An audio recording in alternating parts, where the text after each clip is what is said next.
ఏ రమేష్ బయట పోయి చూడు ఏంది అది పిచ్చి గడబడు టూ మచ్ కదా.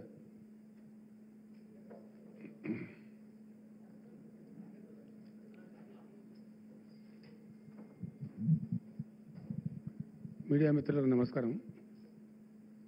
చెప్పేసుకుందామా?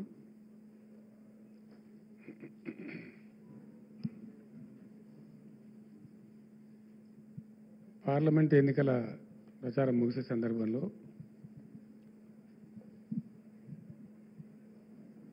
నా యొక్క 17 రోజుల బస్సు యాత్ర తర్వాత జనం నుంచి వచ్చినటువంటి స్పందనలు, మధ్యాహ్నం టైంలో జనం నాకు ఇచ్చిన సమాచారం, అనేక వర్గాల ప్రజలు కలిసి ఇచ్చినటువంటి సమాచారం తెలుస్తున్నది ఏంటంటే, ఈ ఎన్నికల్లో 2 జాతీయ పార్టీలను మించి వాళ్ళిద్దరికంటే కూడా చాలా ఎక్కువ స్థానాలలో బీఆర్ఎస్ అద్భుతంగా గెలవబోతూ ఉంది. దాంట్లో ఎటువంటి సందేహం కూడా లేదు. ఎందుకంటే ఈ 2 ప్రభుత్వాలు వాళ్ళ యొక్క ఆచరణ, వాళ్ళు అవలంబించిన తప్పుడు విధానాలు ప్రజల్లోకి బాగా స్పష్టంగా పోయినాయి. మేము కూడా బాగా చెప్పగలిగినాం. దాని ఫలితమే బీఆర్ఎస్ అద్భుతమైన విజయాన్ని సాధించబోతూ ఉంది. ముఖ్యంగా ఇక్కడ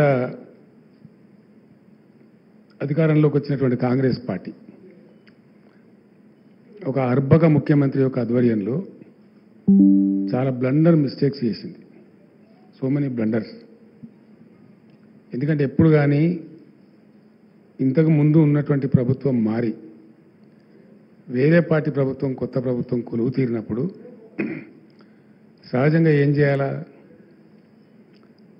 గత ప్రభుత్వం ఏ విధానాలు ఏ విధంగా అవలంబించింది అనేది ఇంటర్నల్ సమీక్షలు చేసుకొని అంతకంటే కొంచెం మెరుగ్గా పనితనాన్ని చూపించేటువంటి ప్రయత్నాలు ముమ్మరంగా చేయాలి. ఇది సహజంగా ఎక్కడైనా మనకు కనిపించేది. వేరే దేశాలలో కావచ్చు, ఈవెన్ మన స్టేట్లో కావచ్చు, ప్రభుత్వాలు మారినప్పుడు జరగవలసినటువంటి సహజమైన పద్ధతి. అందుకు భిన్నంగా అసహజమైన పద్ధతిలో వాళ్ళ ప్రభుత్వం ఏర్పడ్డ తర్వాత పాలసీ ఫార్మేషన్ ఏంది, ఏ విషయంలో వాళ్ళు ఏం చేయబోతా ఉన్నారు, రైతుల విషయంలో కావచ్చు, ఇండస్ట్రీ కావచ్చు, ఐటీ కావచ్చు, పవర్ సెక్టర్ కావచ్చు, ఇరిగేషన్ కావచ్చు, అనేక ముఖ్య విషయాలు పక్కకు పెట్టి వాళ్ళు చాలా సమయాన్ని, అమూల్యమైనటువంటి సమయాన్ని చిల్లర రాజకీయాల కోసం వేస్ట్ చేసినారు. ఈవెన్ శాసనసభ వేదికల మీద కూడా చాలా ఘోరమైనటువంటి చిలిపి ప్రయత్నాలు చేసినారు. శ్వేతపత్రాలు విడుదల చేయటం, దాని మీద ఏదో చర్చ పెట్టి ప్రతిపక్షాన్ని తూలనాడడం, మాట్లాడకూడని భాషలో మాట్లాడడం, ఒక అక్కసును వెలుగక్కడం, ప్రతిపక్షాన్ని దెబ్బతీయగలుగుతామేమైనటువంటి ఒక చిల్లర రాజకీయ ప్రయత్నానికే పాల్పడ్డారు తప్ప రాష్ట్రం యొక్క పురోగతి, రాష్ట్రం యొక్క పురోగమనం, రాష్ట్ర అభివృద్ధి, ప్రజల సంక్షేమం, దాని మీద అతి తక్కువ దృష్టి పెట్టినారు వాళ్ళు. ఆ వైఫల్యమే ఇప్పుడు కాంగ్రెస్ పార్టీ భారీ మూల్యం చెల్లించబోతోంది. వాళ్ళు చేసిన ఆ తప్పే డెఫినెట్గా వాళ్ళని కాటేయబోతూ ఉంది. అందులో ఎటువంటి అనుమానం కూడా లేదు. చాలా ఆగ్రహంతో ఉన్నారు ప్రజలు. ఆ ఆగ్రహం ఈ పార్లమెంట్ ఎన్నికల్లో ఒక వెల్లువలాగా ఆ పార్టీని ముంచేయడం ఖాయం. దానిలో డౌట్ కూడా అవసరం లేదు. నేను స్పష్టంగా చెప్తున్నా, నాకున్నటువంటి సుదీర్ఘమైన రాజకీయ అనుభవంతో, ప్రజలు కనపరిచినటువంటి స్పందనలతోని స్పష్టంగా కనపడతా ఉంది. దానిలో పెద్ద ఇబ్బంది లేదు. ఇక్కడ ఒక స్పష్టమైన దృశ్యం ఈజీగా అర్థం చేసుకోవచ్చు. మనం అధికారంలో ఉండే పార్టీ, వాళ్ళ అగ్రనాయకుడు రాహుల్ గాంధీ వస్తే సరూర్ నగర్ స్టేడియంలో ఎంత అబాస్పాలైనరో 3 పార్లమెంటు నియోజకవర్గాల సమావేశం. అది ఒకటి కాదు, ఒక అసెంబ్లీ కాదు, లేకపోతే ఇంకోటి కాదు, 3 పార్లమెంటు నియోజకవర్గాల సంయుక్త సమావేశంలో వాళ్ళు కనీసం 2-3 వేల మందిని కూడా సమీకరించలేక ఆ రాహుల్ గాంధీ అనేట ఆయన వాళ్ళ అగ్రనాయకుడు ఆ బస్సులోనే కూర్చోవడం, ముఖ్యమంత్రి బయటకు వచ్చి బతిమాలుకోవడం, వచ్చిన డీసీఎం దించి తొందర స్టేడియంలో బొమ్మని చెప్పడం, ఇది స్పష్టమైన సంకేతం. కనీసం వాళ్ళ అగ్రనాయకుడు వచ్చినప్పుడు సభలు పెట్టలేకపోవడం, ముఖ్యమంత్రి సభలు కూడా అనేక సభలలో ఇబ్బడి ముబ్బడిగా ఖాళీ కుర్చీలు దర్శనం ఇవ్వడం, ఇవన్నీ కూడా దానికి సంకేతాలు. అంటే వాళ్ళ కార్యకర్తలలో కానీ వాళ్ళ నాయకుల్లో కానీ అసెంబ్లీ ఎన్నికల ఉన్నప్పుడు ఆ చొరవ, ఆ జోష్ కురవడింది. అట్లాగే ప్రజాస్పందన శూన్యంగా కనపడింది. ఇవన్నీ కూడా జరుగుతూ ఉన్నాయి. దాని తదనంతరం అన్నిటిని మించి నాకు వ్యక్తిగతంగా ప్రజలకు కూడా రాష్ట్రంలో ఉండే మేధావులకు కూడా బాధ కలిగించిన అంశం ఏంటంటే ప్రభుత్వం రాకని ఏ పిచ్చి ప్రభుత్వం కూడా అటువంటి పిచ్చి పని చేయకూడదు, చెయ్యరు. రాష్ట్ర భవిష్యత్తును కాంక్షించే ఎవరు కూడా అంత బాధ్యతారహితంగా ఉండరు. రాష్ట్రం దివాలా తీసింది అని ఏ పిచ్చి ముఖ్యమంత్రి కూడా చెప్పడు ఏ దేశంలో కూడా. ఎందుకంటే అది రాష్ట్రం యొక్క ఇమేజ్ని డ్యామేజ్ చేస్తుంది, స్టేట్ ఇమేజ్ని డ్యామేజ్ చేస్తుంది, రాష్ట్రానికి దీర్ఘకాలిక ప్రయోజనాలను దెబ్బకొడుతుంది. స్వల్పకాలికంగా వీళ్ళకి ఏదో రాక్షస ఆనందం కలిగి ఉండొచ్చు, అప్పటికప్పుడు ఏదో చిల్లర మల్లర వాళ్ళు అనుకోవడానికి, వాళ్ళు అనుకోవడానికి, సంతోషపడడానికి తాత్కాలికంగా నిమిషానికి ఉపయోగపడవచ్చు, కానీ వాళ్ళ యొక్క అక్కసును వెలిగక్కడానికి ఉపయోగపడవచ్చు. కానీ రాష్ట్ర దీర్ఘకాలిక ప్రయోజనాల దృష్ట్యా, రాష్ట్రానికి పెట్టుబడులు ఆశించే దృష్ట్యా రాష్ట్రం బాగుందని చెప్పాలి. నేను రాష్ట్రం ఏర్పడ్డ కొత్తలో తెలంగాణ ధనిక రాష్ట్రం అని చెప్పిన నేను ప్రతిసారి. I proved it also during the regime of BRS. I proved it. ధనిక రాష్ట్రం అని చెబుతూ ఆ దిశగా పనిచేస్తూ అద్భుతమైన విజయాన్ని మేము సాధించినాం తప్ప అటువంటి ఆ పత్రాలు విడుదల చేసి అవి అన్ని తప్పుడు అంకెలు, తప్పుడు లెక్కలు వాటితో చేసి వాళ్ళు కాలయాపన చేసుకొని భంగపడ్డారు తప్ప ఏమి చేయలేదు. అట్లనే ఈ ప్రభుత్వం ఏర్పడక ముందు చాలా చక్కగా నడుస్తున్నటువంటి అనేక వ్యవస్థలు ఎప్పుడైనా ఉంటాయి. మీకు నేను మంచి ఉదాహరణ చెప్తాను. నేనే స్వయంగా మీరందరూ కూడా సాక్షులు, దానికి మీరే పేపర్లలో కూడా రాశారు. నేను సీఎం అయిన తర్వాత రివ్యూ చేస్తూ ఉంటే హెల్త్ డిపార్ట్మెంట్ వాళ్ళు వచ్చినారు. వాళ్ళు వస్తే అన్ని కార్యక్రమాలు చెప్తూ ఆరోగ్యశ్రీ గురించి నాకు వాళ్ళు చెప్పినారు. చెప్తే దాని వివరాలు కూడా చెప్పినారు. ఎవరు ప్రారంభించినారు, ఎవరు ముఖ్యమంత్రి ఉన్నప్పుడు ప్రారంభించినారు, ఎట్లా జరుగుతుంది ఆ కార్యక్రమం అని చెప్పినారు. నేను వాళ్ళని ఒకటే మాట అడిగిన, ఇది రాజశేఖర్ రెడ్డి గారు ముఖ్యమంత్రిగా ఉండే టైంలో కాంగ్రెస్ ప్రభుత్వం ప్రారంభించినటువంటి పథకం, ఇది బాగా జరుగుతుంది సార్, ప్రజలకు ఉపయోగం ఉంది అని చెప్పినారు. నేను ఒకటే క్వశ్చన్ అడిగిన వాళ్ళను, మీకు ఇంకా దీన్ని ఇంప్రూవ్ చేయాలంటే, ఈ పథకాన్ని ఇంకా షార్పెన్ చేసి ఇంకా ఇందులో లేని జబ్బులు కూడా కలిపి తీసుకొని పోవాలంటే మీకు ఎంత అడిషనల్ మనీ అవసరం, ఆ డబ్బు తీసుకోండి, కార్యక్రమం పేరు కూడా మార్చొద్దు, అట్లే పెట్టమని చెప్పినాం. అట్లనే ఎడ్యుకేషన్ డిపార్ట్మెంట్ నేను రివ్యూ చేస్తూ ఉంటే సీఎం అయిన తర్వాత వాళ్ళు చెప్పినారు, అన్ని కార్యక్రమాలు చెప్తూ ఫీజు రియంబర్స్మెంట్ గురించి చెప్పినారు. ఫీజు రియంబర్స్మెంట్ సార్ ఇది రాజశేఖర రెడ్డి గారు ప్రారంభించారు, వారి టైంలో మంచి కార్యక్రమం సార్, బాగా జరుగుతుంది, కాకపోతే కొన్ని అవకతవకలున్నాయి, వాటిని సరిదిద్దాలి, ఇప్పుడు నిలిపేసి అవకతవకలు సరిదిద్ది ముందుకు పోదామని అడిగినారు. నేను స్పష్టంగా చెప్పిన, నిలిపొద్దు, విద్యార్థులకు ఇబ్బందులు వస్తాయి, సర్టిఫికెట్లు ఇవ్వరు, ఇంజనీరింగ్ కాలేజీలు కొన్ని తప్పుడుగా ఉన్నాయంటే వాటిని సరిదిద్దుదాం కోర్స్ ఆఫ్ టైంలో, కానీ ఇప్పటికిప్పుడు మాత్రం దాన్ని నిలపద్దండి, మీకు ఇంకేమైనా అడిషనల్ మనీ కావాలంటే కూడా తీసుకోండి కానీ నిలపద్దని చెప్పినాం. అంత ఔన్నత్యం ఉండాలండి, మినిమం ఉండాలి ఆ కట్టసి, ఆ మర్యాద. ఏ ప్రభుత్వం పెట్టినా కార్యక్రమమే. Government is a continuous process, ఒక రోజుతో అయిపోయేది కాదు. అదే విషయం శాసనసభలో నేను స్వయంగా లేచి రాజశేఖర రెడ్డి గారు తెలంగాణ వ్యతిరేక అయినప్పటికీ కూడా నేను ఎట్లా చెప్పినట్టు ఆయన అప్పటికి చనిపోయి ఉన్నారు కాబట్టి, ఆ మహనీయుడు చచ్చి స్వర్గంలో ఉన్నాడు, కానీ మంచి పథకం పెట్టిండు ఆరోగ్యశ్రీ అనేది, దీన్ని కొనసాగిస్తాం, దీన్ని ఇంకా పెంచి డబ్బులు పెంచి దీన్ని మంచి పద్ధతిలో కొనసాగిస్తామని నేను చెప్పిన తప్ప మేము అటు చెరిపేస్తామని చెప్పలేదు. దీన్ని తీసేస్తాం, క్యాన్సిల్ చేస్తాం, ఇది మా స్కీమ్ కాదని చెప్పి దాని మీద లేబుల్ అంటించి ఆ పిచ్చి ప్రయత్నాలు, ఆ చిలిపి ప్రయత్నాలు మేము చేయలే. అది కంటిన్యూ చేసినాం, ఫీజు రియంబర్స్మెంట్ కంటిన్యూ చేసినాం, చక్కటి ఫలితాలు కూడా వచ్చినాయి, ప్రజలకు మేలు జరిగింది. కానీ ఈ ప్రభుత్వం చక్కగా నడుస్తున్నటువంటి మంచి కార్యక్రమాలు, అనేక కార్యక్రమాలు, వాటిని దెబ్బ తీసుకున్నారు పాపం. వాళ్ళకి అతి తెలివికి పోయి అది అనవసరమైనటువంటి ఒక బేసజానికి పోయి దెబ్బ తీసుకొని వాళ్ళ కాలు వాళ్ళే ఎరుగొట్టుకున్నారు. ఇక్కడ నష్టపోయింది వాళ్ళే, వేరే వాళ్ళు నష్టపోరు. ముఖ్యంగా కరెంటు, తెలంగాణ ఏర్పడ్డ తొలి రోజులలో కరెంటు బాధలు వర్ణనాతీతం, అది మనందరికీ తెలుసు, కళ్ళారా చూసినాం. ఇందిరా పార్క్ దగ్గర పారిశ్రామికవేత్తలు ధర్నా చేసినటువంటి సన్నివేశాలు, కార్మికులకు 3 పూటల మాకు పని దొరకలేదు, కనీసం 1 టైం దొరకలేదు, ఈ పవర్ హాలిడేస్తో చస్తున్నామని కార్మికులు పటాన్ చెరువు, మన చర్లపల్లి ప్రాంతాల్లో కార్మికులు కూడా ధర్నా చేసినటువంటి ఉదంతాలు చాలా చూసినాం మనం. చాలా రైతాంగం కూడా బావుల కాడికి రాత్రిలు పోవటం, అలా పాములు గుర్చడం, షాక్స్తో చచ్చిపోవటం, అవన్నీ కూడా చూసినాం. వితిన్ 3-4 మంత్స్లోనే వ్యవసాయం తప్ప మిగతా అన్ని రంగాలకు 24 గంటల కరెంటు తెచ్చినాం. 4-5 మంత్స్లోనే. వితిన్ అనదర్ 1 ఇయర్ అంటే 1.25 ఇయర్లో 1.5 సంవత్సరంలో వ్యవసాయానికి కూడా 24 అవర్స్ పవర్ ఇవ్వడం స్టార్ట్ చేసినాం. 7,000 మెగావాట్లు ఉన్న విద్యుత్ శక్తిని 21,000 మెగావాట్లకు పెంచినాం. బ్రహ్మాండంగా జరగాల. ఇంకా మంచిగా చెప్పానంటే మొత్తం ఇండియాలో భారతదేశంలో ఉండే 28 రాష్ట్రాలలో అన్ని రంగాలకు నిరాఘాటంగా నిరంతరాయంగా అన్ఇంటరప్టెడ్ పవర్ సప్లై చేస్తున్న ఒకే ఒక రాష్ట్రం తెలంగాణ అనే స్థితికి తీసుకొని పోయినాం. అంత బాగుండే వ్యవస్థను ఇంత అనతి కాలంలో జస్ట్ ఇప్పుడు 6th మంత్ అండి, ఇది మొన్న May 7 తర్వాత 6వ నెలకు వచ్చింది ఈ ప్రభుత్వం. ఇప్పుడు 6వ నెల జరుగుతూ ఉంది. వితిన్ 5-6 మంత్స్లో ఇంత ఘోరంగా అంటే నేను ఆనెస్ట్గా చెప్తున్నా, నేను ట్విట్టర్లో కూడా పెట్టినా, నేనున్న చోట నీకు తర్వాత మానేసిన నేను బాగుండదు, మరి చీప్ అవుతుంది, నా పర్సనల్ డౌన్ అవుతుందని చెప్పి నేను కక్ష కొద్ది పెడుతున్నానే అభిప్రాయం వస్తుంది, మానేసిన. నేనుండే ప్లేసులలో నేను ఎక్కడైతే ఆగుతుంటానో నైట్ హాల్ట్స్ కానీ ఇంకో చోట కానీ 7-8 సార్లు పవర్ పోయిందండి నేనుండే చోట. ఒక చోట మాత్రం నేను ట్విట్టర్లో పెట్టి ఆ తర్వాత మానేసిన. ఇది ఇంతే, ఇక లాభం లేదు, దున్నపోతు మీద వానవాడట్టున్నది అని చెప్పి మళ్ళీ దాన్ని కూడా ఏదో ఇది నిజం కాదు అని వీళ్ళు పిచ్చోళ్ళలాగా అరవటం, అది నా స్టాండర్డ్ తగ్గిపోద్దని నేను మానేసుకున్నా. 7-8 టైమ్స్ పవర్ ఫెయిల్యూర్. ఒకసారి కాదు, నేను ఉండగానే 2 సార్లు 3 సార్లు పవర్ పోవటం. ఊళ్ళలో అయితే అసలు దిక్కులేదు, దివానం లేదు. మళ్ళీ రైతులు చాకులు కొట్టి చచ్చిపోవడం, పాములు గారి చచ్చిపోవడం, అవన్నీ మీరే రిపోర్ట్ చేసినారు, మీ అందరికీ ఇన్ఫర్మేషన్ ఉంది, అది ఫ్యాక్టు.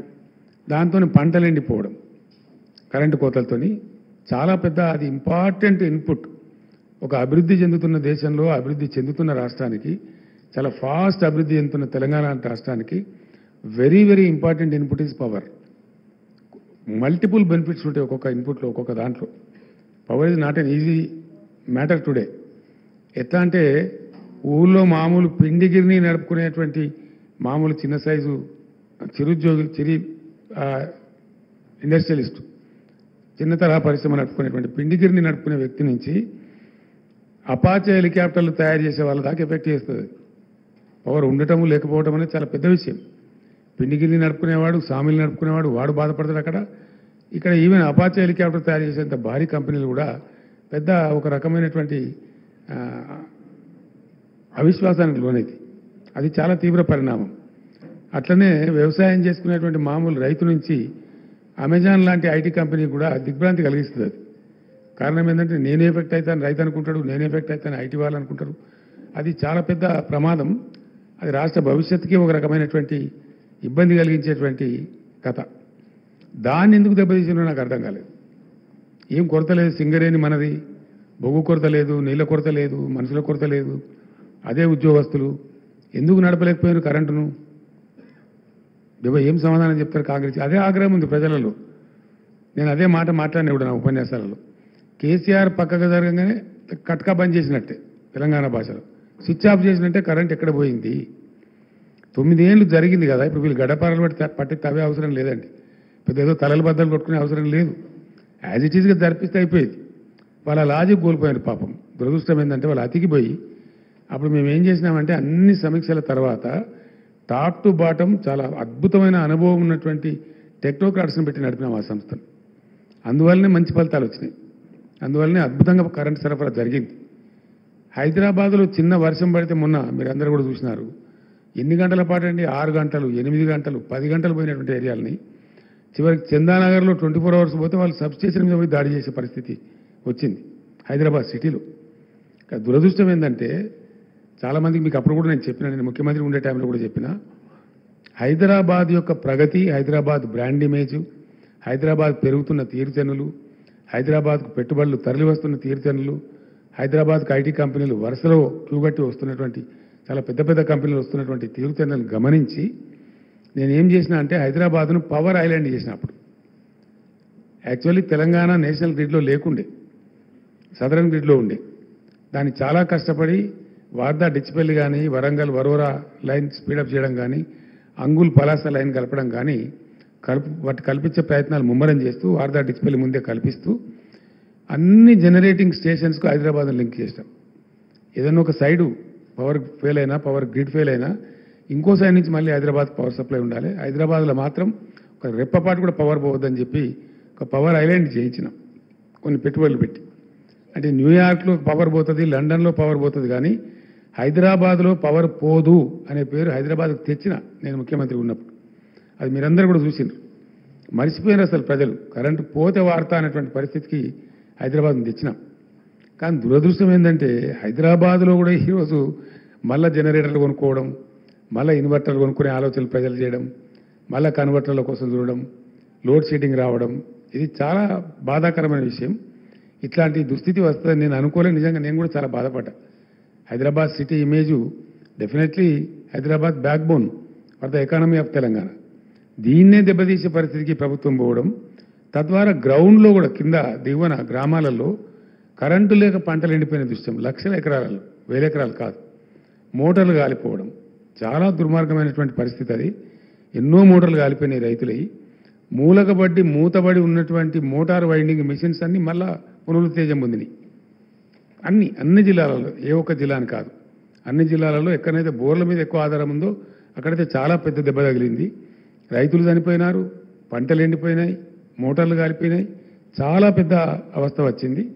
ఈ విధంగా వీళ్ళ యొక్క అసమర్థత వల్ల, అతి ప్రవర్తన వల్ల ఉన్న ఆఫీసర్లను తీసేసి ఏకపక్షంగా మొత్తం ఐఏఎస్లను నిలయం చేసేసి దాన్ని చాలా భయంకరంగా చేసినారు. అది కూడా చాలా పెద్ద బాధాకర పరిణామం. ఆల్రెడీ స్టార్ట్ అయిందండి.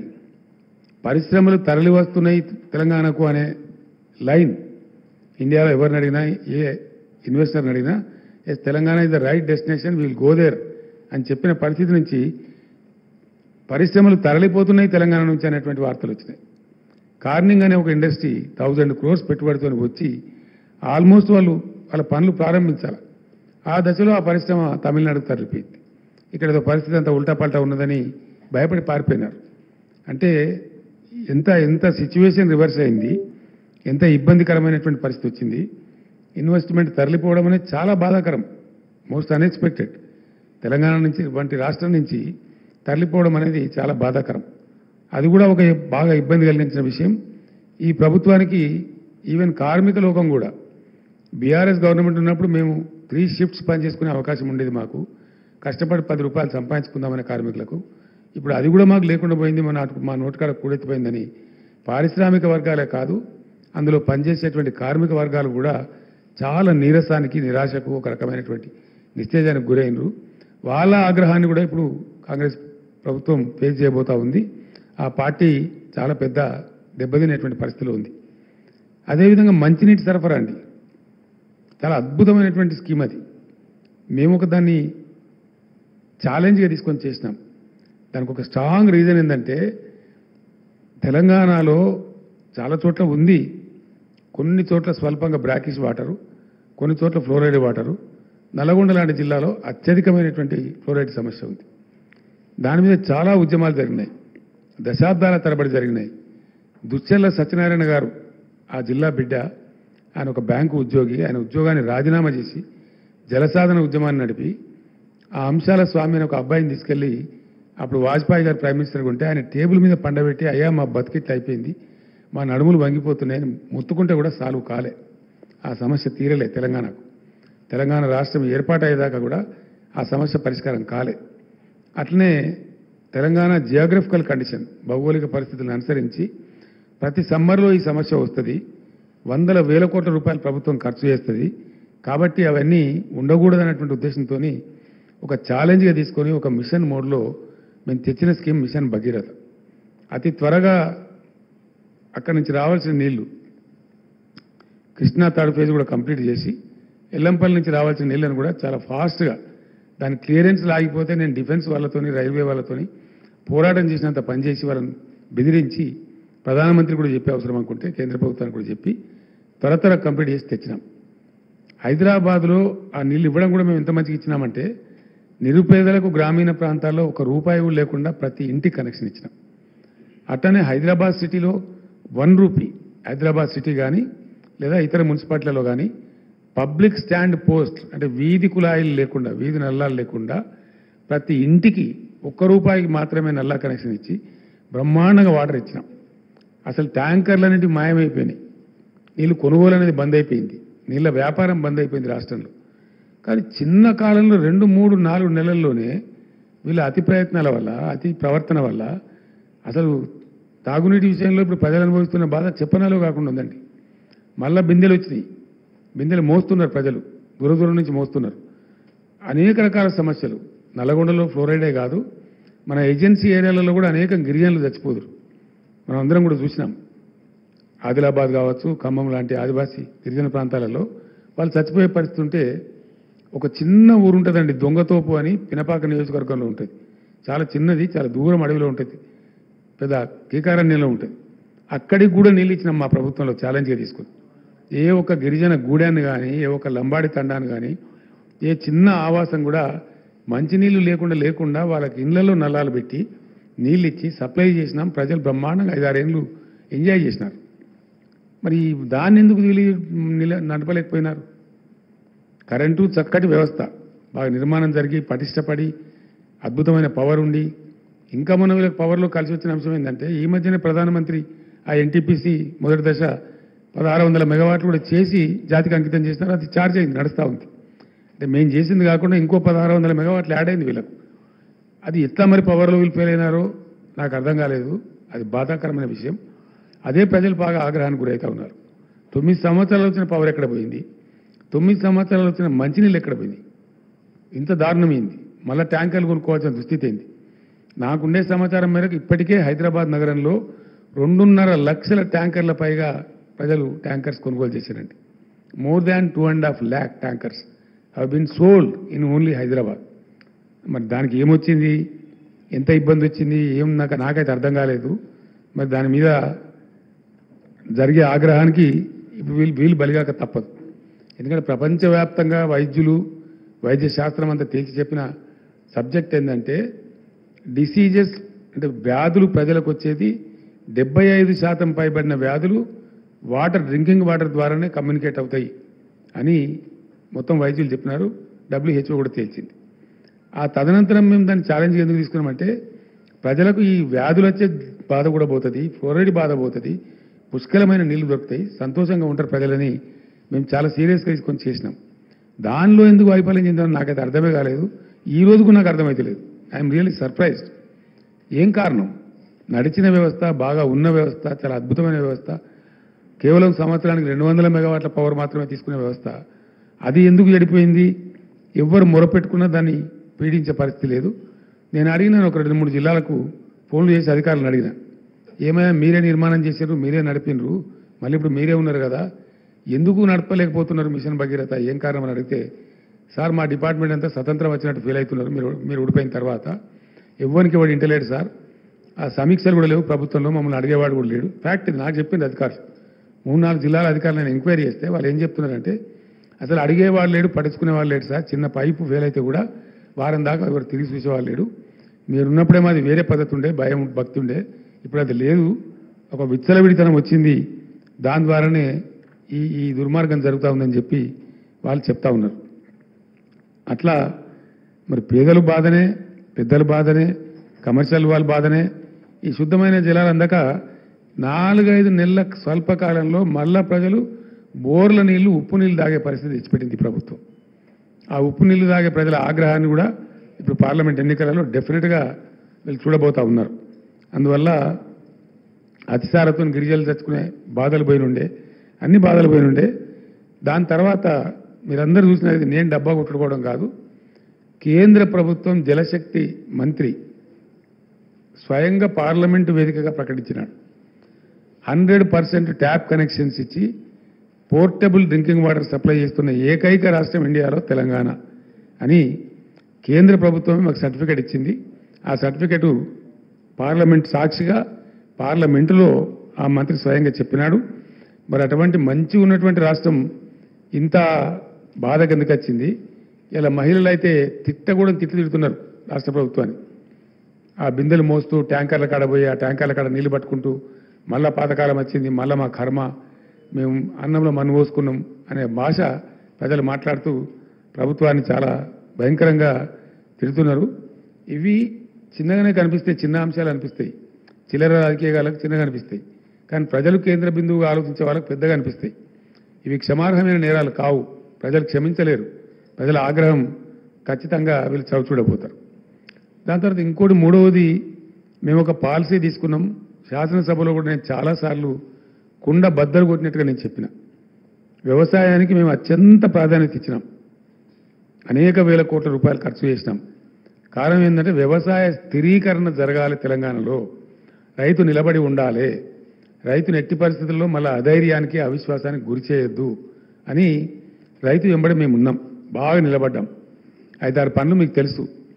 ఎక్కడ దేశంలో ఎవరు కూడా వాళ్ళ నోట్ల నుంచి కూడా పలకనటువంటి, ఎప్పుడు కానీ వినే ఎరగనటువంటి పెట్టుబడి సహాయాన్ని రైతు బంధు రూపంలో తెచ్చినాం. దాన్ని పటిష్టంగా అమలు చేసినాం. 24 గంటల పాటు వ్యవసాయానికి విద్యుత్ శక్తి ఇచ్చినాం. దాంతో బ్రహ్మాండంగా సంతోషంగా పంటలు పండించుకున్నారు. ఇంట్లో పండుకొని మంచిగా పొద్దున పోయి పెట్టుకునేది మోటార్లు. నడింట్లో పండుకొని మంచిగా పొద్దున్న లేచి చాలా కాన్ఫిడెన్స్తో పోయేది. అట్లాంటిది ఒక్కటేసారి తారుమారైపోయింది. వ్యవసాయ విద్యుత్ శక్తి కనెక్షన్లు పోవటం, మోటార్లు కాలటం, మళ్ళీ రాత్రిపూట బావుల కాడికి పోవాల్సిన దుస్థితి రావడం చాలా ఆగ్రహం తెప్పించింది రైతాంగానికి. అది అరే ఇంత లోపలనే, ఇంత తొందర లోపలనే ఇచ్చేట్లయితుంది. మేము ఆశ్చర్యపడుతున్నాం, ప్రజలు ఆశ్చర్యపడుతున్నాం. చివరికి ప్రజలు చాలా పెద్ద భయంకరమైనటువంటి కోపం మీద ఉన్నారు. 3-4 స్టెప్స్ అండి. ఒకటి రైతు బంధు ఆగం చేసిండ్రు, పెట్టుబడి సాయం ఇవ్వలేదు. నేను అన్ని సభలలో ఓపెన్గా అడిగిన, చాటుకు అడగలేదు రూపులో. రైతు బంధు అందరికీ వచ్చిందంటే రాలేదు అని ప్రజలు మొత్తుకోవడం మీరందరూ కూడా టీవీలలో చూసుంటారు బహుశా. చాలా భయంకరంగా ప్రజలలో ఆగ్రహం తెచ్చింది. కరెంటు పోవడం అనేది రెండవ ఆగ్రహం తెచ్చింది. మోటార్లు గాలిపోయి పంటలు ఎండిపోవడం మూడవ ఆగ్రహం తెచ్చింది. అదేవిధంగా వీళ్ళు చెప్పింది ఏంది, కేసీఆర్ గారు 10,000 ఇస్తున్నారు, మేము 15,000 ఇస్తామన్నారు.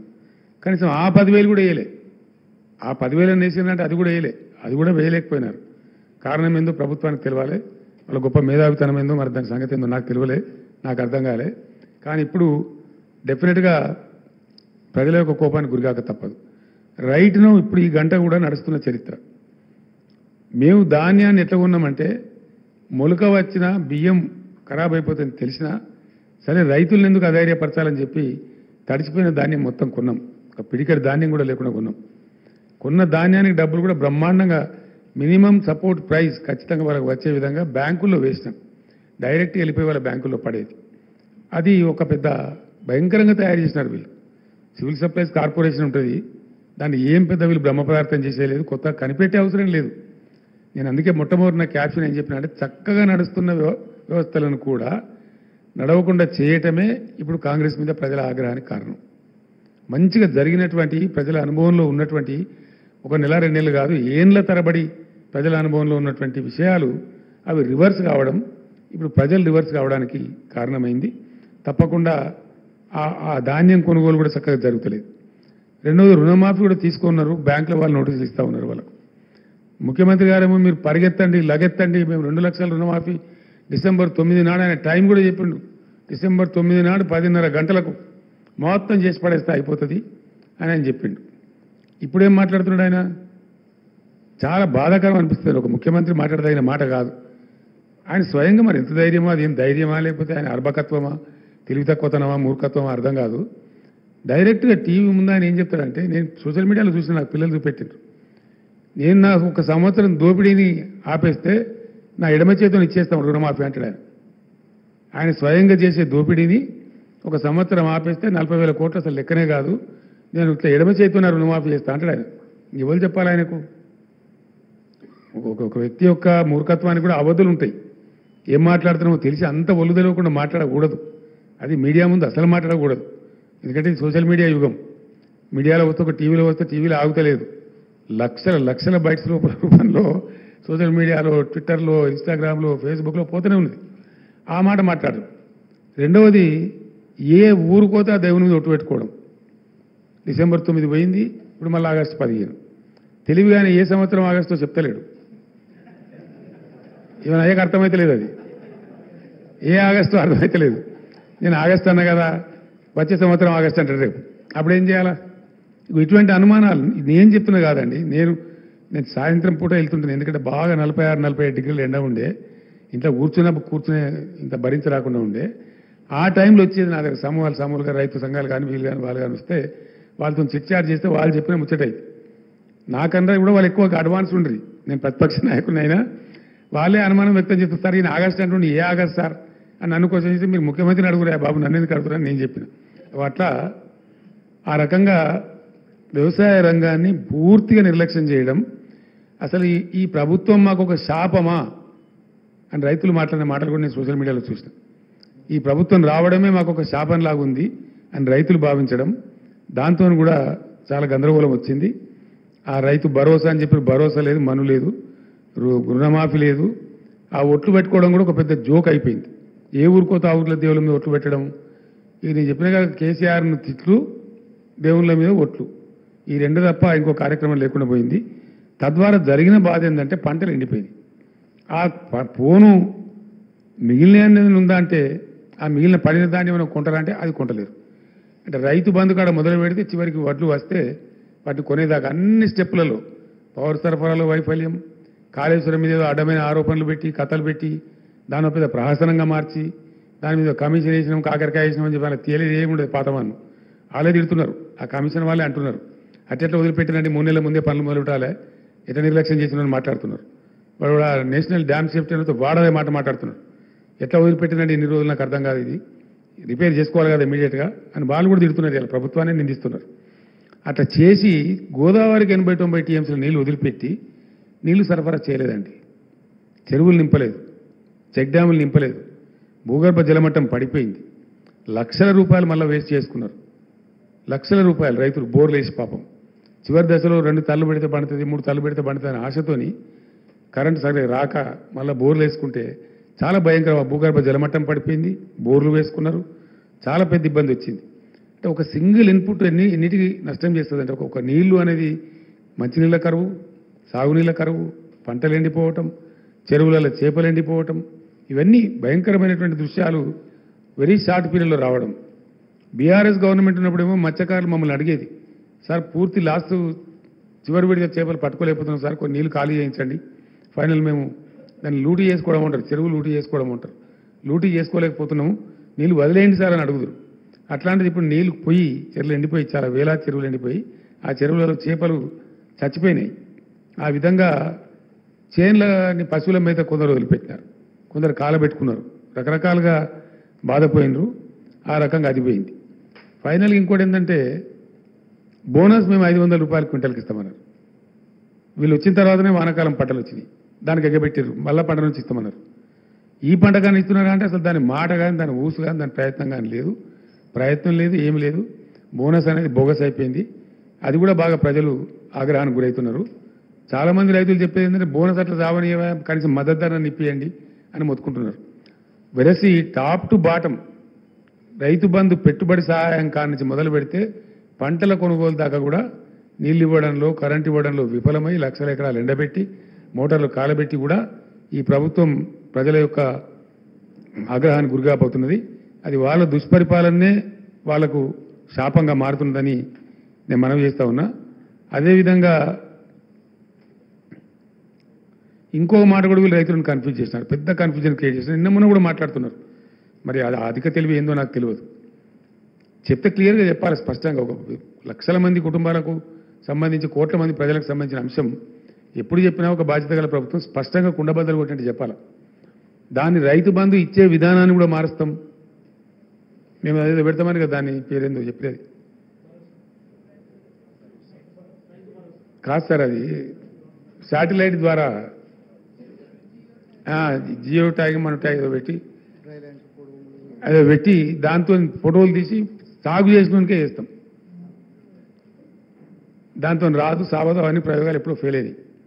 అంటే ఏమవుతుంది ఇప్పుడు రైతు బంధు వీళ్ళు ఇయ్యరు, వాళ్ళు ఎగబెట్టదలుచుకున్నారు. అసలు సంగతి రైతు బంధు ఏంటంటే మేము అప్పుడు వేసిందే దాదాపు 15,000 కోట్ల రూపాయలు.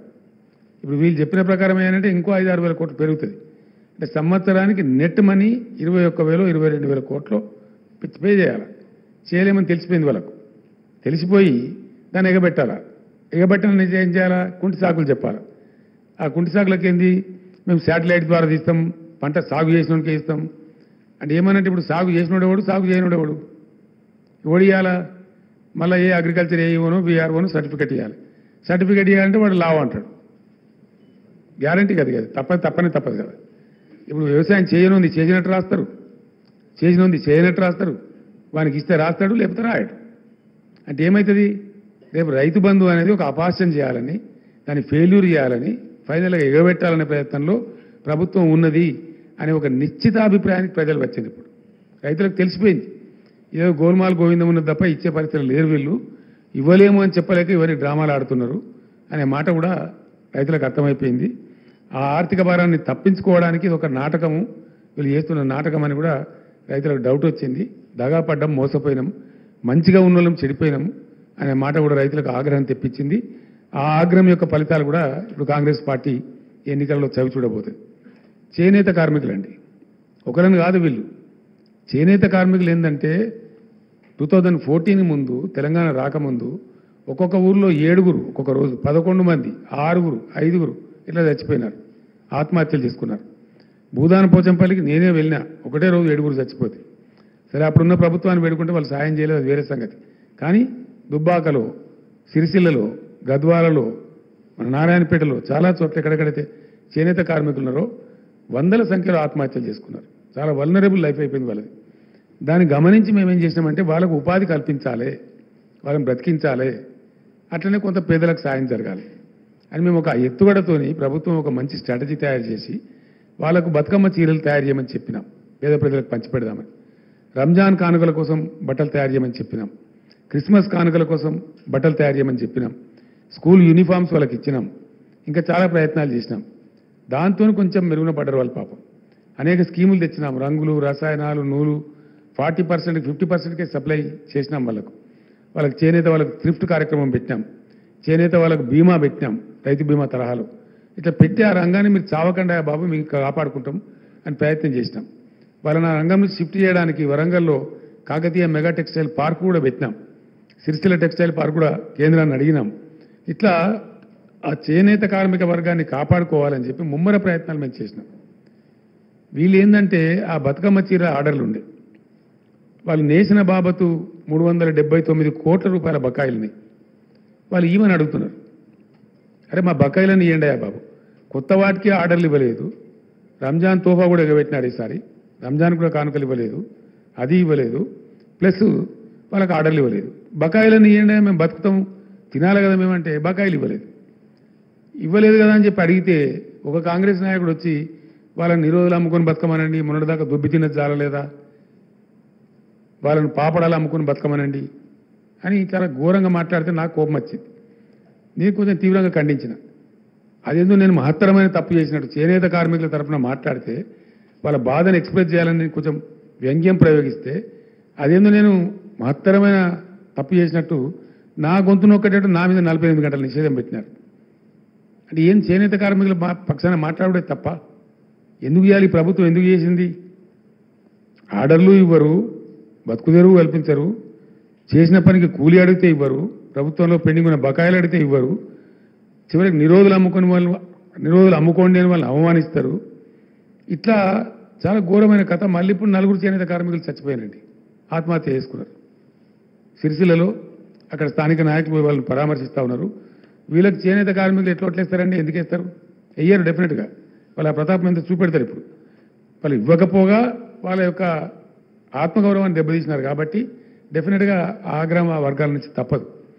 అదేవిధంగా పల్లె ప్రగతి, పట్టణ ప్రగతి అని చెప్పి మేము 12,769 గ్రామ పంచాయతీలు రాష్ట్రంలో ఉంటే నేను పట్టుబట్టి ఎంబడబడి ఆల్ 12,769 గ్రామాలకు ట్రాక్టర్లు సమకూర్చాం.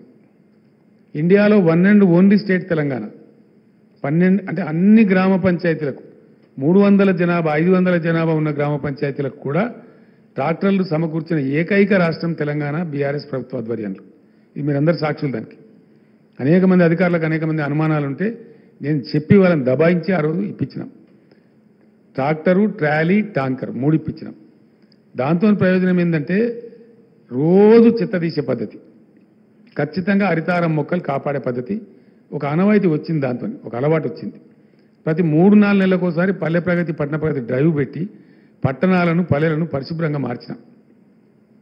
ఇలా 5 నెలలు అయిపోయింది, 6వ నెల నడుస్తూ ఉంది. ₹1 గ్రాంట్ అండి. వీళ్ళు సర్పంచ్లను తీసేసి పర్సనల్ ఇన్ఛార్జిని పెట్టారు. సర్పంచ్లనే కొనసాగించే ఉండే, ఏం పోయేది ఉండే, పెద్ద మునిగిపోయేది ఉండేనా? వాళ్ళు కొనసాగితే కొంత మంచి చూడడం ఏడుదురు అని వాళ్ళని తీసేసి పర్సన్ ఇన్ఛార్జిని పెట్టి ఒక్కటంటే ఒక్క రూపాయి కూడా విడుదల చేస్తారండి. పాత బకాయిలకు విడుదల చేస్తలేరు, కొత్త ఇస్తలేరు.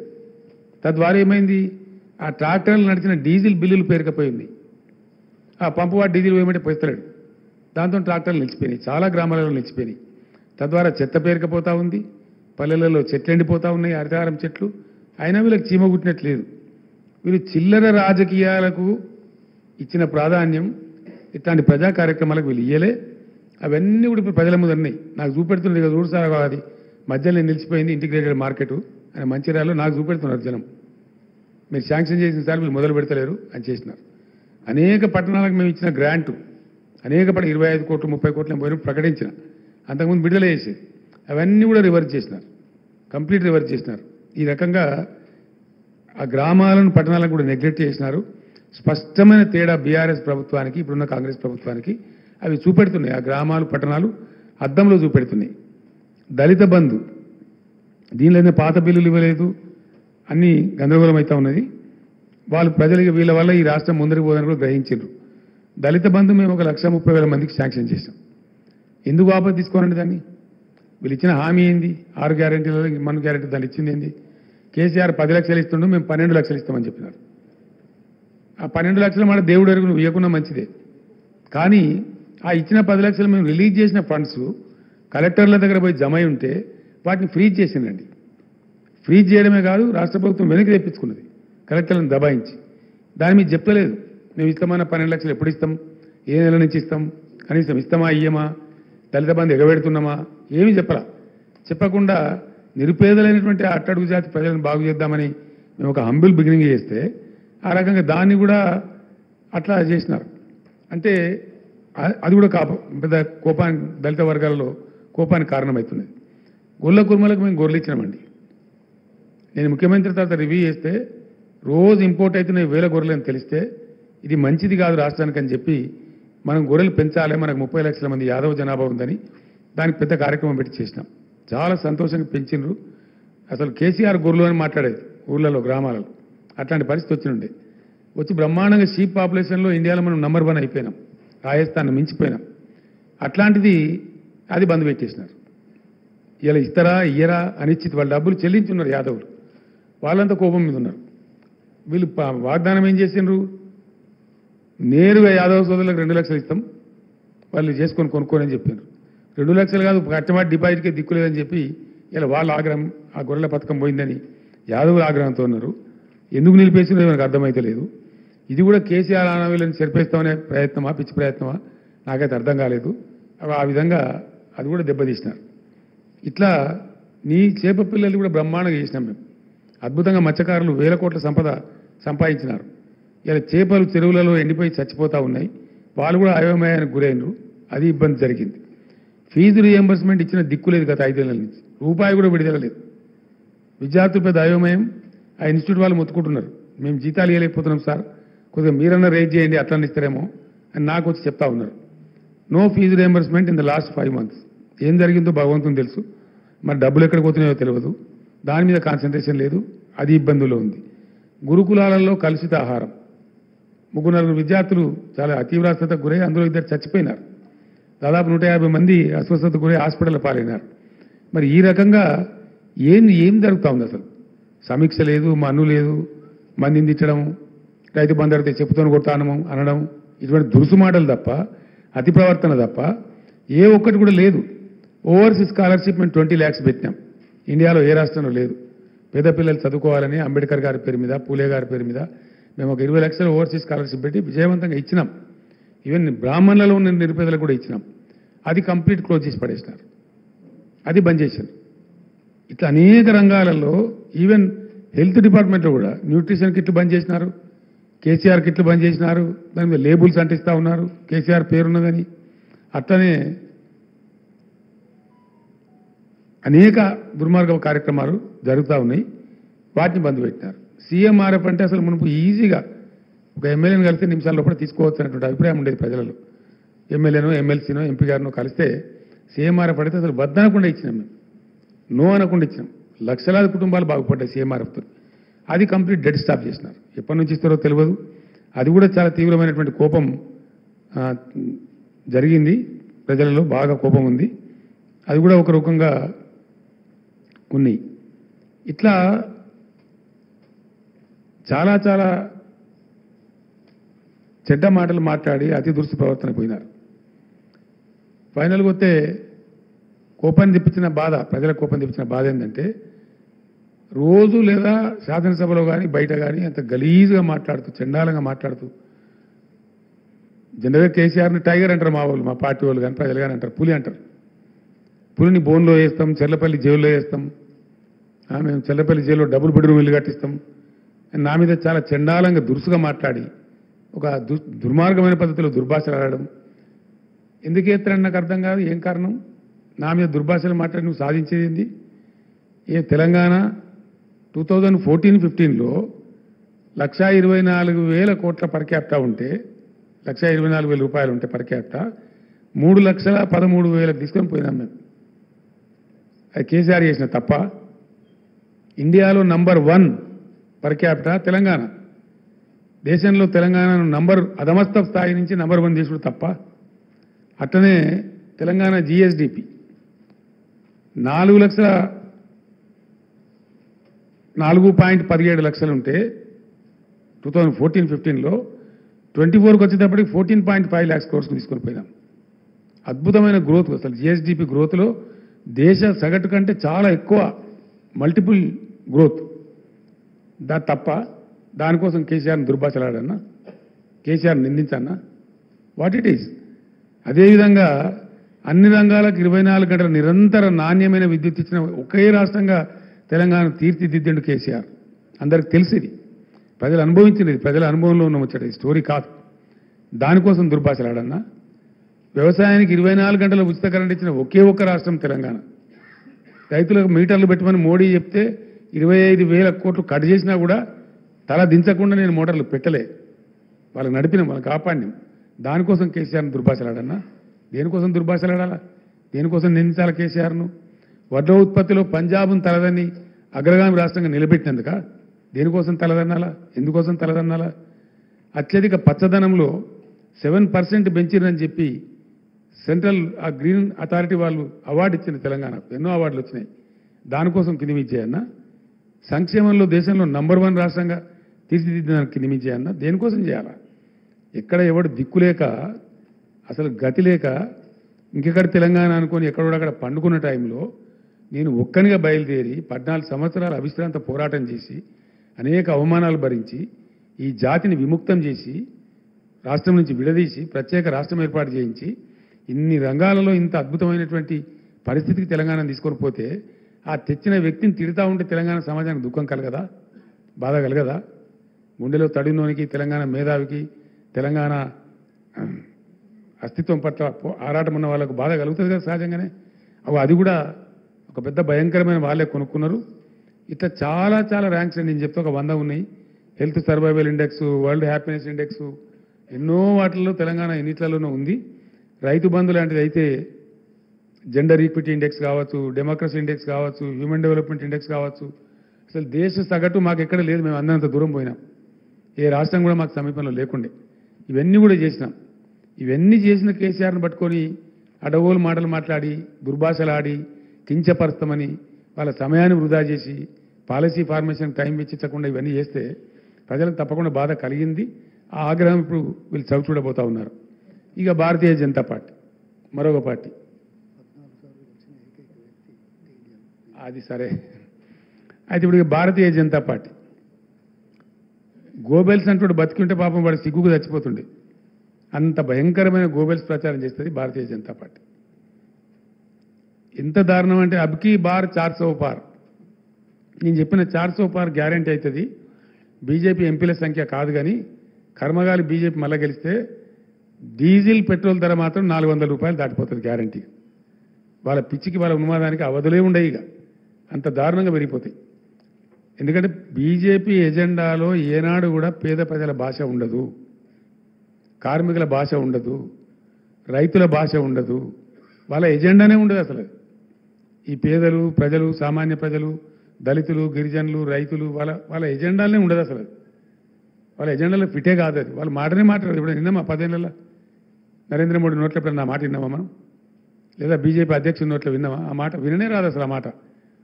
ఎందుకంటే అన్ని జూడా నినాదాలు, ఒక 150 నినాదాలు ఇచ్చిండు ఆయన నరేంద్ర మోడీ. ఫస్ట్ నినాదం విదేశాల నుంచి నల్లధనం వాపసు తెచ్చి ఇంటికి 15 లక్షలు ఇస్తాడు. మరి మీకు వచ్చిన వేళ విలేకరులకు నాకు తెలియదు, నాకైతే రాలే. మనిషికి 15 లక్షలు, ఇంటికి 15 లక్షలు ఇస్తామన్నారు. కంప్లీట్ జూటా. మళ్ళీ తర్వాత ఇమ్మీడియట్గా ఓ చునావీ జుమ్లాతా అన్నారు. చునావీ జుమ్లా, ఎన్నికలలో చెప్పిన జుమ్లా అని, అది జుమ్లా పార్టీ జూటా పార్టీ అని చెప్పి వాళ్ళే మళ్ళా ప్రకటించుకున్నారు. ఇక సబ్కా సాత్ సబ్కా వికాస్ ఏం జరగలేదు, దేశక సత్యనాశ అయింది. సబ్కా సాత్ లేదు, సబ్కా వికాస్ లేదు, మను లేదు. ఎవరి వికాస్ జరిగిందండి? గిరిజనుల, దళితుల, మహిళల, రైతుల. 750 మంది రైతులను పుట్టన పెట్టుకున్నారు కదా ఢిల్లీలో. రైతు ఉద్యమం జరుగుతుంటే వాళ్ళని నక్సలైట్ అని, అర్బన్ నక్సలైట్ అని నానా దుర్భాషలాడి 750 మంది రైతులకు హత్యలకు కారకుడు నరేంద్ర మోడీ. చాలా ఘోరంగా తులనాడండి వాళ్ళని.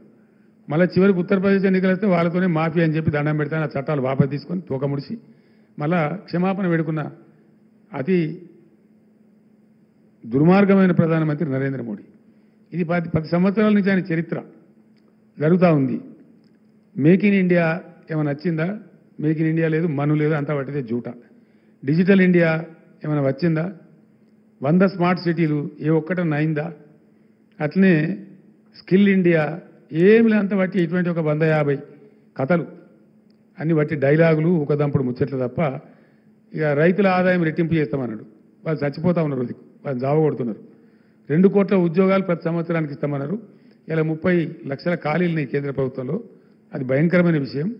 బుల్లెట్ ట్రైన్ అన్నాడు, అది రాలేదు, మను రాలేదు. స్వామినాథన్ సిఫార్సులు అన్నాడు, అది కాలేదు. అంతా వాటికి గ్యాస్. నరేంద్ర మోడీ 10 ఏళ్ల కాలం అంతా ట్రాష్ గ్యాస్ తప్ప ఏ ఒక్క వర్గం ప్రజలకు కూడా ఏ మేలు జరగలే. ఇక పోతే ఘోరాతి ఘోరంగా ఆయన వైఫల్యం ఏంటంటే GDP growth, countries GDP growth 2004-14 మధ్య 6.8 ఉండేనండి growth. GDP, national GDP growth 6.8%. ఘనత వహించిన విశ్వగురువు గారి కాలంలో 5.8కి వచ్చింది. ఈ దేశం ముందరికి పోయినట్ట, వెనకకు పోయినట్ట? దయచేసి మీరు అందరు రాయాలి, ప్రజలకు తెలియాలి ఈ సంగతి. నేను మీ అందరిని రిక్వెస్ట్ చేస్తా ఉన్నా. లైవ్ పోతా ఉన్నా నాకు తెలుసు, but still I request all the print media to kindly highlight these things so that ప్రజలకు తెలిసే న్యాయం జరుగుతుంది, వాళ్ళు నిర్ణయం తీసుకుంటారు. 14 ముందు అంటే నరేంద్ర మోడీ గారికి ముందు 6.8% ఉన్నటువంటి జీడీపీ గ్రోత్ రేటు 6.8%. 2014 మోడీ గారు 10 ఏళ్ల కాలంలో 5.8%కి వచ్చిందండి. ఇది దేశం వెనుకపోయినట్ట, ముందు పోయినట్ట, ఏమైనట్టు? లెక్కకైతే కనీసం 8% గ్రోత్ ఉండాలి. ఈయన చాలా చాలా భయంకరము. జాబ్లెస్ గ్రోత్ మాత్రం బాగా పెరిగిందండి ఇండియాలో. నిరుద్యోగిత విపరీతంగా పెరిగింది నరేంద్ర మోడీ గారి కాలంలో. ఏం లేదు, పొద్దున్నైతే దేశం కోసం, ధర్మం కోసం అని మాట్లాడితే ఒక సంస్కృత విశ్వవిద్యాలయం పెట్టినరా? ఏమైనా చేసినరా? వట్టిగా డప్పు కొట్టుకుంటే తప్ప ఏం లేదు. ఏ రకమైనటువంటి ఇది లేదు.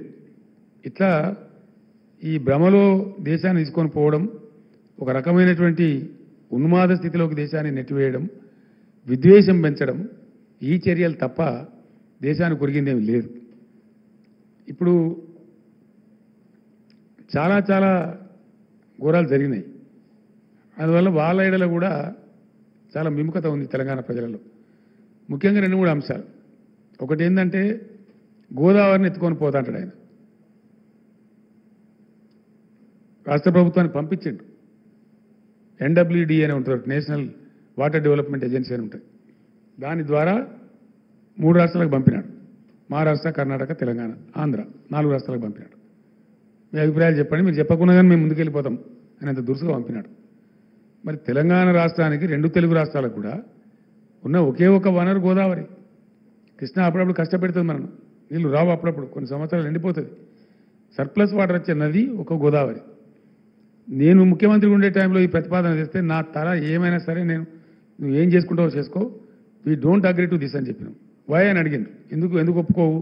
నేను చెప్పిన మా తెలుగు రాష్ట్రాల యొక్క వాటా ముందు తేల్చు.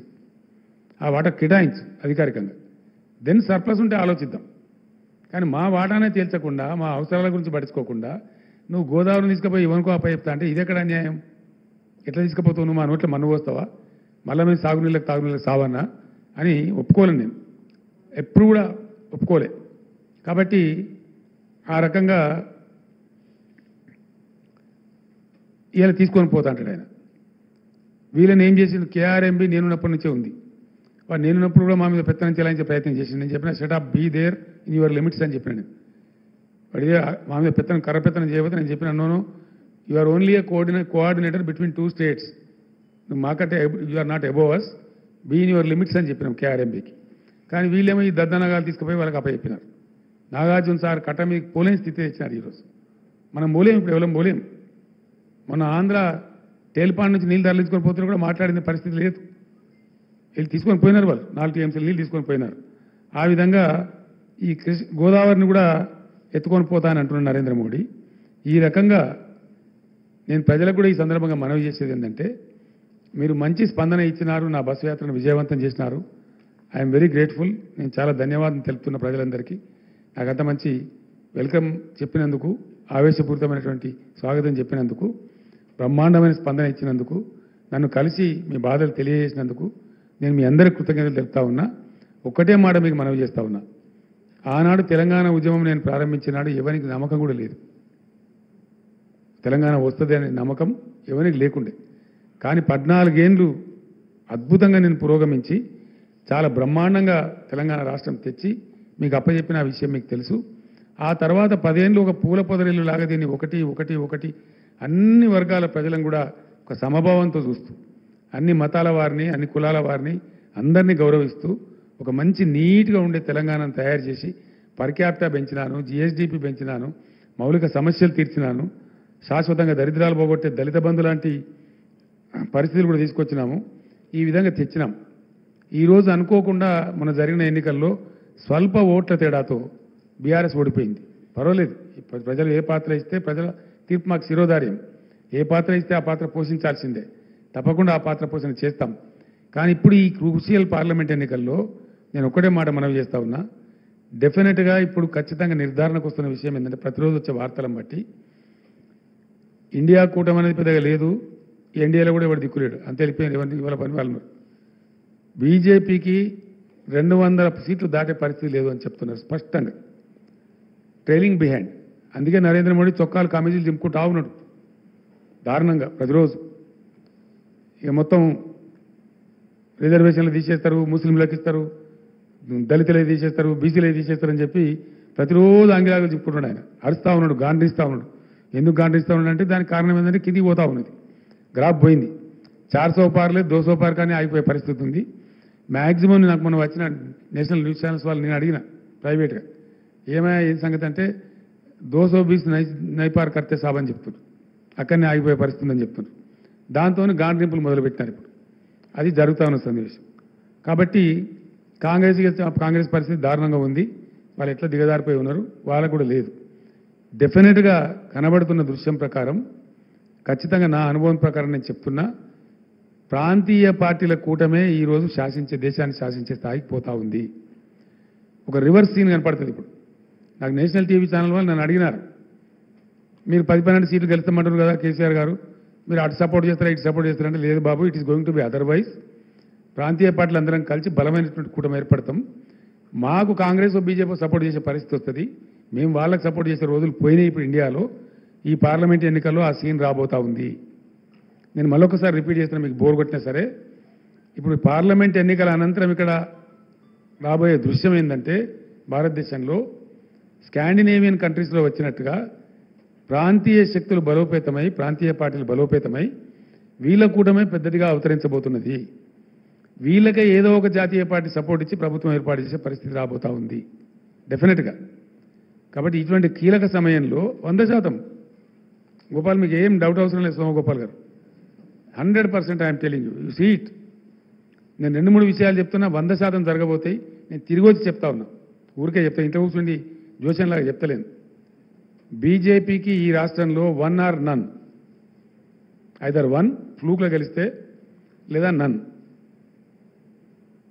అమిత్ షా అంతా గోబెల్స్ ప్రచారం, డబుల్ డిజిట్ అని. డిజిటే దిక్కుంటట్లేదురా బాబు అంటే డబుల్ డిజిట్ అంటాడు. 1 or none for BJP in Telangana. South India నుంచి బీజేపీకి 10 సీట్లు దాటే పరిస్థితి లేదు. కేరళ 0, తమిళనాడు 0, ఏపీ 0, తెలంగాణ 0, కర్ణాటకలో బాగా డబ్బాలు కొట్టినారు. ప్రజ్వల్ గడబడి తర్వాత 6-7 సీట్లకు పరిమితం అనేది సమాచారం వస్తూ ఉంది. అంటే 130 సీట్లున్న దక్షిణ భారతదేశం నుంచి బీజేపీ బిలో 10. ఉత్తర భారతంలో చాలా ఘోరంగా దెబ్బతింటా ఉంది. మీరందరూ విలేకరులు, మీరు బాగా వార్తలు చూస్తారు, మీరు కూడా విశ్లేషించండి నా ప్రెస్ కాన్ఫరెన్స్ తర్వాత. తెలంగాణలో బీజేపీకి 1 or none, బీఆర్ఎస్ 14 లేదా 12. ఆశ్చర్యకరమైన ఫలితాలు వస్తాయి.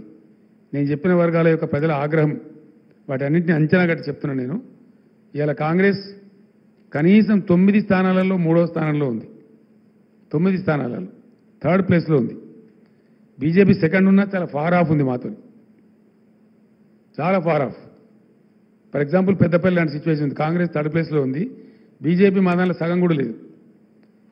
నామకే వాస్తే సెకండ్ ప్లేస్, కానీ మేము 52, 53 ఉంటే వాళ్ళు 21, 22 ఉన్నారు. అట్లా ఫార్ ఆఫ్. ఆ పరిస్థితి ఉంది రాష్ట్రంలో, స్పష్టంగా కనపడతా ఉంది.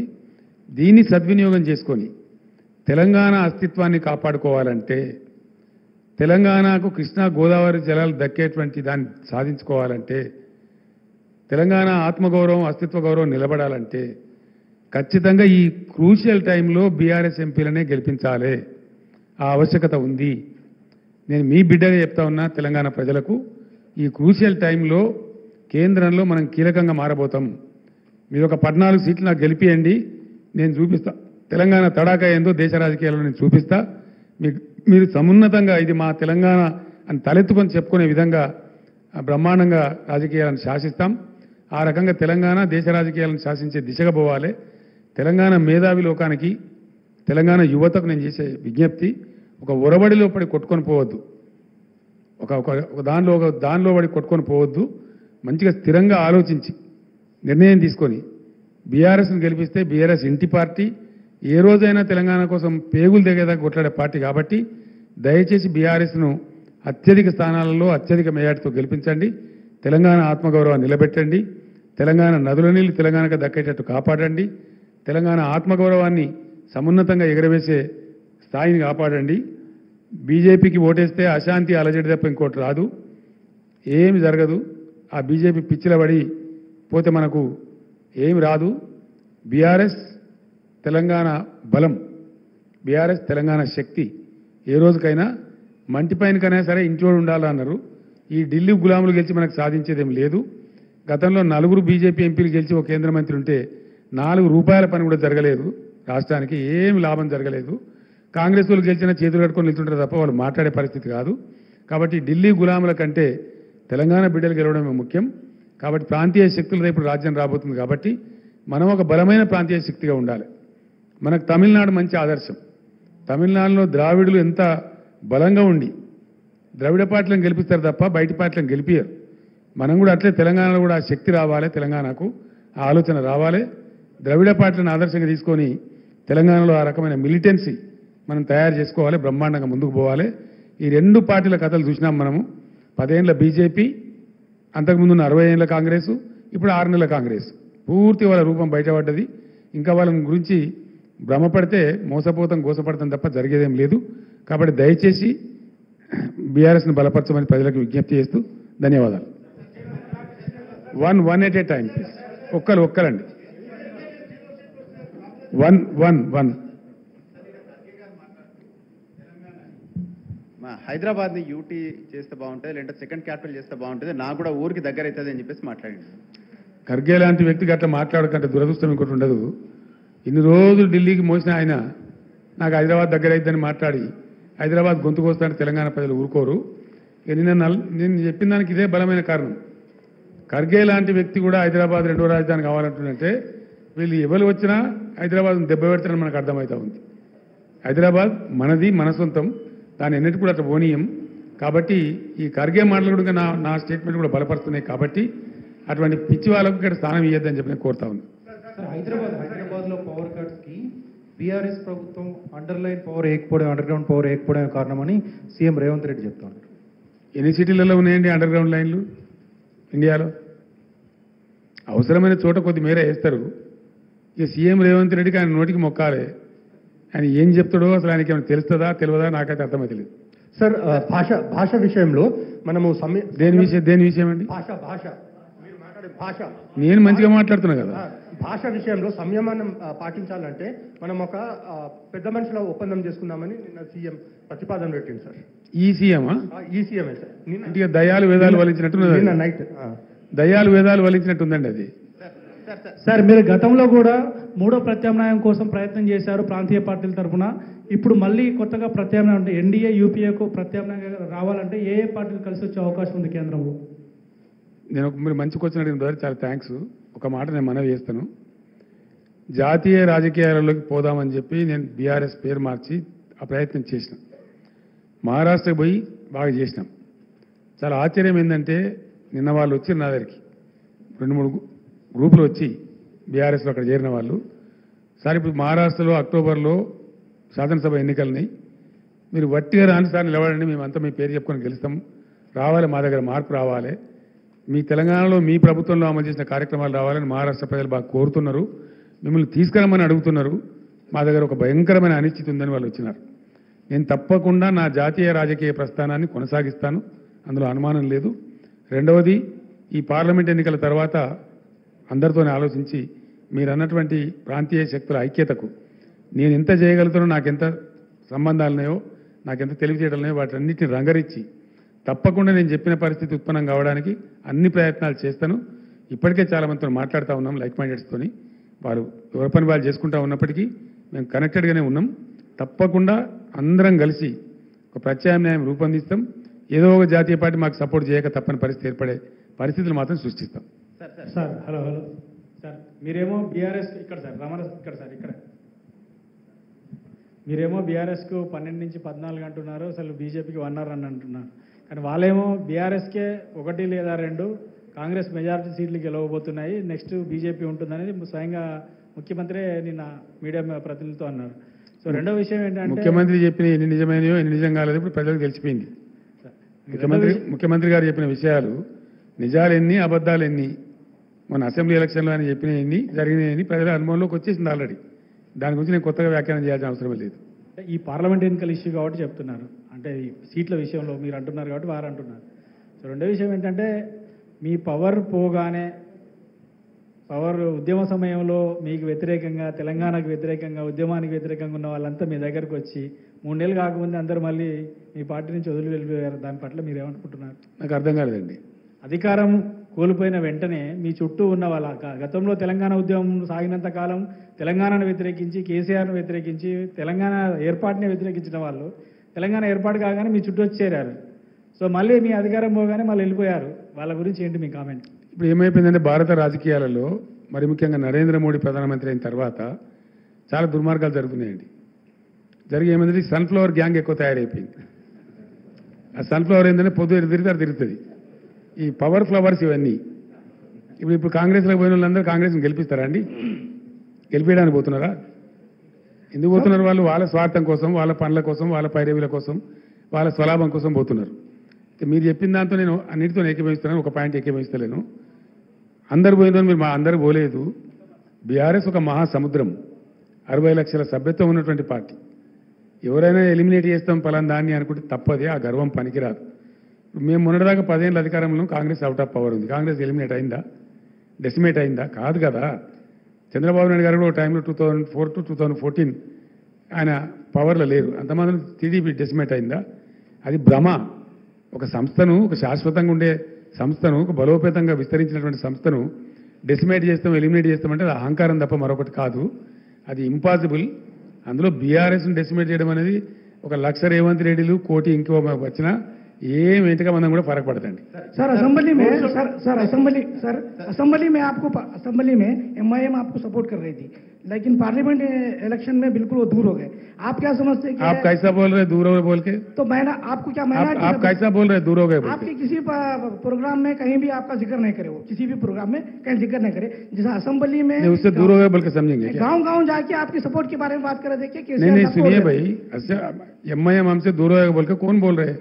जैसा असेंबली में आपका अपना आइडिया है क्या है? नहीं सर, जैसा गांव-गांव जाके आपको आप वोट देने की अपील कर रहे थे, इस बार नहीं करेंगे, क्यों नहीं करेंगे? సార్ రోడ్ షోలకు మంచి స్పందన వచ్చింది జనం నుంచి. మీరు వెళ్తూ ఉంటే మేము చూసాం టీవీలలో. సో ఏం సార్ ప్రజలంటే ఎట్లా రిసీవ్ చేసుకున్నారు మిమ్మల్ని, ఏమనిపించింది? KCR is the history of Telangana కదా. కేసీఆర్ ఇస్ డెఫినెట్లీ వైపౌట్ చేయలేని, తుడిచివేయలేని ఎమోషన్ కదా తెలంగాణకు.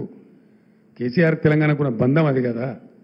ఎక్కడెప్పుడు దిక్కు దివాణం లేనప్పుడు నా పదవులు, నా రాజకీయ భవిష్యత్ అంతా నేను పనంగా పెట్టి తెలంగాణ కోసం ఎంత కష్టపడనో తెలంగాణ ప్రజలకు తెలుసు. నా గుండెల్లో తెలంగాణ ఉంటుంది, తెలంగాణ ప్రజల గుండెల్లో కేసీఆర్ ఉంటాడు. గెలుపోవటం పక్కకు పెడితే KCR is definitely emotion of Telangana. 100% ఆ బాండేజ్ కేసీఆర్కి ఉంటుంది. కేసీఆర్ని అడిగిన గిలి పడేస్తాం, తుడిచి పడేస్తాం అని ఎవడని అనుకుంటే వాడు పిచ్చోడేతాడు తప్ప కేసీఆర్ కానీ తెలంగాణ ప్రజలు కానీ కారు. Thank you. సార్ మీరు పోయిన జిహెచ్ఎంసీ ఎలక్షన్స్ తర్వాత ప్రధానమంత్రి మోడీ దగ్గరికి వెళ్ళారు, పొత్తు పెట్టుకుంటామని అడిగారు, ఆయన రిజెక్ట్ చేశారని మోడీ స్వయంగా చెప్తా ఉన్నారు. మోడీ నేను చెప్పిన కదా గోబెల్స్ అని. ఆయనకి ఏది అవకాశం ఉంటే, ఏడ వంపుంటే, ఎట్లా అనుకూలం ఉంటే అట్లా మాట్లాడతారు మోడీ. ఆ టంగ్ ట్విస్టింగ్ నరేంద్ర మోడీకి వచ్చినంత మరొకరికి రాదు. సార్ గడిచినటువంటి 10 ఏళ్లలో అభివృద్ధి చేస్తామని చెప్పేసి చెప్తా ఉన్నారు, కానీ 100 ఏళ్ల విధ్వంసం చేశారు బీఆర్ఎస్ పార్టీ వాళ్ళని చెప్పేసి కాంగ్రెస్ వాళ్ళు అంటున్నారు. నిజమే బ్రదర్. ఇప్పుడు నేను చెప్పిన ఫిగర్స్ అన్నీ ఉన్నాయి కదా, అవన్నీ ఆడిటెడ్ ఫిగర్స్ కదా. Comptroller and auditor general of India ఇచ్చిన ఫిగర్స్ కదా. అది విధ్వంసం అంటారా? వాళ్ళ దృష్టిలో అది విధ్వంసం అయితే వాళ్ళంత మురుకులు మరొకరు లేరుగా. సార్ వచ్చే 15 ఆగస్టులోపు రుణమాఫీ చేస్తాం, 2 లక్షల రూపాయలు రుణమాఫీ చేస్తాం, ఇందుకోసం కార్పొరేషన్ ఏర్పాటు చేస్తాం, అందులో నుంచి నిధులు సమకూరుస్తామని చెప్పేసి అంటున్నారు ప్రభుత్వం. ఇది సాధ్యమవుతుందా సార్? మీరు రైతు బంధు స్టార్ట్ చేసిన ప్రభుత్వం కదా. బ్రదర్ నేను ఒకటే మాట చెప్తున్నా, నేను కూడా రైతు రుణమాఫీ ప్రకటించిన. ఒకే విడతగా చేద్దామని చెప్పి నేను చేయని ప్రయత్నం ఎక్కని కొండలేదు, మొక్కని బండలేదు. దట్ ఈస్ ఇంపాసిబుల్, జరిగే పని కాదు. అందుకే అరచేతిలో వైకుంఠం చూపించి మిమ్మల్ని మోసగించారని ప్రజలకు చెప్పిన, ప్రజలు కూడా అదే నమ్ముతున్నారు. అది అయ్యే పని కాదు. ఎందుకంటే ఇప్పుడు ఈయన రైతు భరోసా వేయాలి, నెక్స్ట్ ఏమన్నా 4 విడతల డిఏ ఇప్పుడు విడుదల చేయాలి, 51% ఫిట్మెంట్ ఉద్యోగస్తులు అడుగుతున్నారు, అవి ఇవ్వాలి, మళ్ళీ 40,000 కోట్ల రుణమాఫీ ఇవ్వాలి. ఎక్కడికి చేస్తారండి? ఎవరిని మోసపుస్తాడు ఈయన? అంత పట్టిదే ఫాల్సు, అది జరిగే పని కాదు. ఆ కార్పొరేషన్ బట్టిదే, అంత పట్టిదే, ఏది కూడా జరిగే పని కాదు. గవర్నమెంట్లో ఎవ్రీడే మనీ జనరేట్ అవుతుంది, ఎవ్రీడే మనీ బయటికి పోతుంది.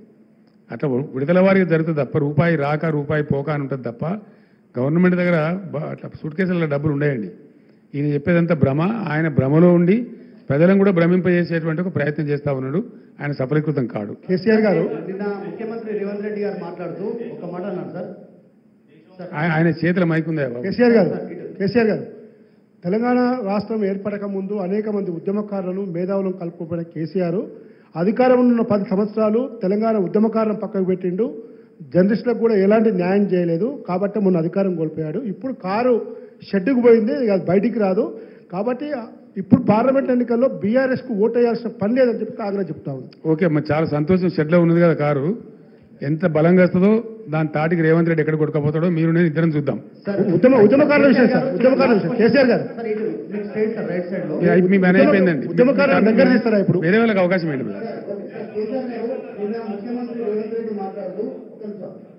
ముఖ్యమంత్రి రేవంత్ రెడ్డి గారు మాట్లాడుతూ మాకు అసలు ఇక్కడ ఎవరికి ప్రధాన ప్రత్యర్థి అనేటువంటి అడిగినటువంటి మీడియా ప్రతినిధుల క్వశ్చన్స్ కి మాకు కేసీఆర్ ఇక్కడ లోకల్ ప్లేయర్ అయినా, ఆయనకు లోకల్ రాజకీయాలు అనేది తెలుసు, ఆయన మాతో గేమ్ ఎక్కాడో ఆయనకు తెలుసు, ఆయనే మా ప్రధాన ప్రత్యర్థి అనేటువంటి దీన్ని ఒక మాట్లాడారు. బీజేపీ పొలిటికల్ టూరిస్టు వాళ్ళు వచ్చే కొత్త వాళ్ళతో మీద ప్రయోజనం ఉండదు ఇక్కడ అనేటువంటి మిమ్మల్ని నిన్న ప్రధాన ప్రత్యర్థిగా ఆయన ఫస్ట్ టైం నిన్న కోట్ చేశారు ఎలక్షన్ల తర్వాత ఈ మధ్య కాలంలో రిజర్వేషన్ అంశంపైన భారీగా చర్చ జరుగుతోంది. ముస్లిం రిజర్వేషన్ తొలగిస్తామని బీజేపీ, ఎస్సీ ఎస్టీ బీసీల రిజర్వేషన్ తొలగిస్తుంది బీజేపీ అని కాంగ్రెస్. ఈ రెండింటిపైన మీ అభిప్రాయం? ముఖ్యమంత్రి జ్ఞానోదయం అయితే సంతోషం. మొదటి ప్రశ్నకు సమాధానం. బహుశా ఆయనకి ఇప్పుడిప్పుడే జ్ఞానోదయం అవుతున్నట్టు మంచి మాట. ఇంకింత జ్ఞానం తీసుకుంటే మరీ మంచిది. ఈ రెండవ ప్రశ్న ఏంటంటే, నేను ఇంతకుముందే చెప్పిన బీజేపీ మత చిత్తు రగిల్చడం ద్వారా, మత విద్వేషాలు రెచ్చగొట్టడం ద్వారా రాజకీయ ఓటు సంపాదించుకుంటుంది. దేవుని పేరు చెప్పుకుంటూ దేవుని పేరు మీద ఓట్లు దొబ్బే పార్టీ బీజేపీ. వాళ్ళు సృష్టించే ఈ గోల. నేను ఒకటే మాట చెప్తా ఉన్నా, వాళ్ళు ముస్లింలా, హిందువులా, మరొకలా అని కాకుండా ఏ ప్రజలైతే ఇప్పటికి కూడా అసమానతకు గురవుతా ఉన్నారో, ఏ ప్రజలైతే వాళ్ళకి రావాల్సినటువంటి వాటా పొందలేకపోయినరో, వాళ్ళు ఎస్సీలు కావచ్చు, ఎస్టీలు కావచ్చు, బీసీలు కావచ్చు, ఎంబీసీలు కావచ్చు, ముస్లిం సోదరులు కావచ్చు, ఎవరైనా కావచ్చు, వాళ్లకు న్యాయం జరగాల్సిన అవసరం ఉంది. ఇలా ఎస్సీలకు కూడా ఇలా 15% రిజర్వేషన్ ఉంది దేశంలో. వాళ్ళ పర్సెంటేజ్ 19% పోయింది. వాళ్ళ లోపల ఇంకా దరిద్రం పోలే. అందుకే దళిత బంధు తెచ్చినాం. కాబట్టి 19% రిజర్వేషన్ ఎస్సీల కోసం పెంచాల్సిన అవసరం ఉంది. డెఫినెట్గా నేను ఘంటాపథంగా చెప్తా ఈ మాట. ఎవరైతే అల్పాదాయం కలిగి ఉన్నారో, ఎవరైతే ధనవంతులతో పోటీ పడలేకపోతున్నారో, ఎవరైతే అర్హులై ఉన్నారో, కులాలకు మతాలకు అతీతంగా అందరికీ రిజర్వేషన్లు ఉండాల్సిందే, అవి కొనసాగాల్సిందే. మనది ఒక టిపికల్ దేశం భారతదేశం. ఒక్కొక్క రాష్ట్రంలో ఒక్కొక్క పరిస్థితులు ఉంటాయి. కాబట్టి అన్ని వర్గాలు సమానంగా ఉన్నాయి. కాబట్టి డెఫినెట్గా రిజర్వేషన్లు తీసేస్తాము. అవి ఎవరైనా సరే వాళ్ళకి నేను వ్యతిరేకిని, మా పార్టీ వ్యతిరేకం. 100% ముస్లింల రిజర్వేషన్ తీసేయడం తప్పు. వాళ్ళకైనా ఉంటే ఉన్నదాన్ని కొనసాగించండి, ఇంకోటి పెంచితే పెంచండి. అట్లా ఉండాలి. కానీ ఒక ముస్లిం ద్వేషం పెట్టుకొని వాళ్ళ చుట్టూ ఈ పొలిటికల్ గేమ్ ఆడడం అనేది చాలా దిక్కుమాలిన దరిద్రం కూడా చర్య. సార్ పార్లమెంట్ ఎన్నికల తర్వాత సార్ ఇక్కడ సార్ సతీష్ ఇక్కడ పార్లమెంట్ ఎన్నికల తర్వాత బీఆర్ఎస్ నుంచి చాలా మంది ఎమ్మెల్యేలు కాంగ్రెస్ పార్టీకి వస్తారని చెప్పి కాంగ్రెస్ మంత్రులు చెప్తున్నారు. ఇప్పుడు వస్తారు, ఎన్నికల తర్వాత ఇంకా చాలా మంది వచ్చే అవకాశం ఉందని చెప్పి 20-25 మంది ఎమ్మెల్యేలు వస్తారని మంత్రులు చెప్తున్నారు. సార్ ఏం కావాలంటారు మీకు? సార్ ఎందుకు ఎమ్మెల్యేలు వస్తారంటున్నారు? మీరు మీ దగ్గర ఏమైనా సమాచారం ఉందా? నేనేమంటున్నా అంటే, ఒకరోజు రేవంత్ రెడ్డి గారు మాట్లాడి ఇలా సాయంత్రం వరకు నీ దొడ్లు ఎందరూ ఉంటారో చూసుకొని, నా దొడ్డు అయితే ఇంటాక్ట్ ఉంది ఆయన మాట్లాడిన తర్వాత. ఇది కూడా అంతే ఉంది. రెండవది, ఈయననే బీజేపీలకు జంపు కొడతాడని కాంగ్రెస్లోనే చాలా అనుమానాలున్నాయి డెఫినెట్గా. ఎందుకంటే ఆయన కేసులు కొలిక్కి వస్తున్నాయి. ఓటుకు నోటు కేసు ఏదైతే ఉందో అది భయంకరమైన కేసు. రెడ్ హ్యాండెడ్గా ఆయన పట్టుబడ్డ కేసు. ఆయన తప్పించుకోలేడు కూడా, ఎవరు తప్పించలేరు. కాబట్టి అది మన కింది మీద అయితే ఈయననే బీజేపీలకు జంపు కొడతాడు కేసులు తప్పించుకోవడానికి పెద్ద ప్రచారం ఉంది. అందులో భాగంగా నిజంగా జరుగుతున్నది ఏంటంటే, నన్నేవాళ్ళు డైరెక్ట్ కన్సల్ట్ చేయలేదు, కానీ మా పార్టీలో ఉన్న ముఖ్యులను కాంగ్రెస్ పార్టీలో ఉన్నటువంటి ఒక వర్గం అంతా కన్సల్ట్ చేస్తూ ఉన్నారు. కన్సల్ట్ చేయడంగా స్పష్టంగా చెప్తున్నారు సంఖ్యతో సహా. అన్న మేము 26 నుంచి 33 మంది ఎమ్మెల్యేలు రెడీగా ఉన్నాము, మేము కలుస్తాము, ఇద్దరం కలిసి గవర్నమెంట్ ఫామ్ చేద్దామని చెప్తున్నారు. మరి రేవంత్ రెడ్డి తదాస్తు దేవతలు ఉంటారు పైన, మరి అటు నుంచి ఇటు వస్తారో ఇటు నుంచి అటు పోతారో చూద్దాం ఏం జరగబోద్దు. సార్ మీరు ఇందాక జాతీయ స్థాయిలో బీఆర్ఎస్ మళ్ళీ బలపడుతుందన్నారు. ఈ అసెంబ్లీ ఎన్నికల తర్వాత ఇది చాలా చర్చ జరిగింది, బీఆర్ఎస్ టీఆర్ఎస్గా మారిపోతుంది అనేది. దీన్ని మీరు ఆఖరి జరగదండి. నేను చెప్పిన కదా, బీఆర్ఎస్గానే ఉంటుంది, no doubt about it. KCR గారు ఇక్కడ సార్ ఎంతో సంక్లిష్టమైనటువంటి అంతర్జాతీయ విషయాలను సైతం సరళంగా, సూటిగా, స్పష్టంగా మాట్లాడే కేసీఆర్ గారు లేని లోటు అసెంబ్లీలో స్పష్టంగా కనబడుతుంది. ఆ లోటును ఎప్పుడు భర్తీ చేయబోతున్నారు? నెక్స్ట్ సీజన్ నుంచి చూస్తారు కదా కేసీఆర్ ప్రళయ గర్జన, డెఫినెట్గా చూస్తారు. Sir BRS party next parliament elections తర్వాత కేంద్రంలో మంత్రులు చేస్తామని మీరు చెప్తా ఉన్నారు. మీరేమైనా ప్రధాని రేసులో ఉంటారా? 100% ఉంటే అవకాశం వస్తే ఎందుకుండానే అవకాశం వస్తే ఉండరు. ఎవరైనా నాకు అర్థం గమ్మత్తు నువ్వు నీకంత అమాయకున్నా అవకాశం రావాలనే కానీ ఎందుకున్నావు నాకు అర్థం కాదు. I will be in the race. మా సురేష్ బాయ్ సాబ్ నవ్వుతున్నాడు, ఆయనే రేపు కేశవరావు వెళ్ళిపోయింది కాబట్టి రేపు మా parliamentary party leader Suresh Reddy గారు కాబోతారు. రేపు నేను లెటర్ ఇష్యూ చేస్తా ఉన్నా చైర్మన్కు. ఈ will be the main player in Delhi on behalf of BRS.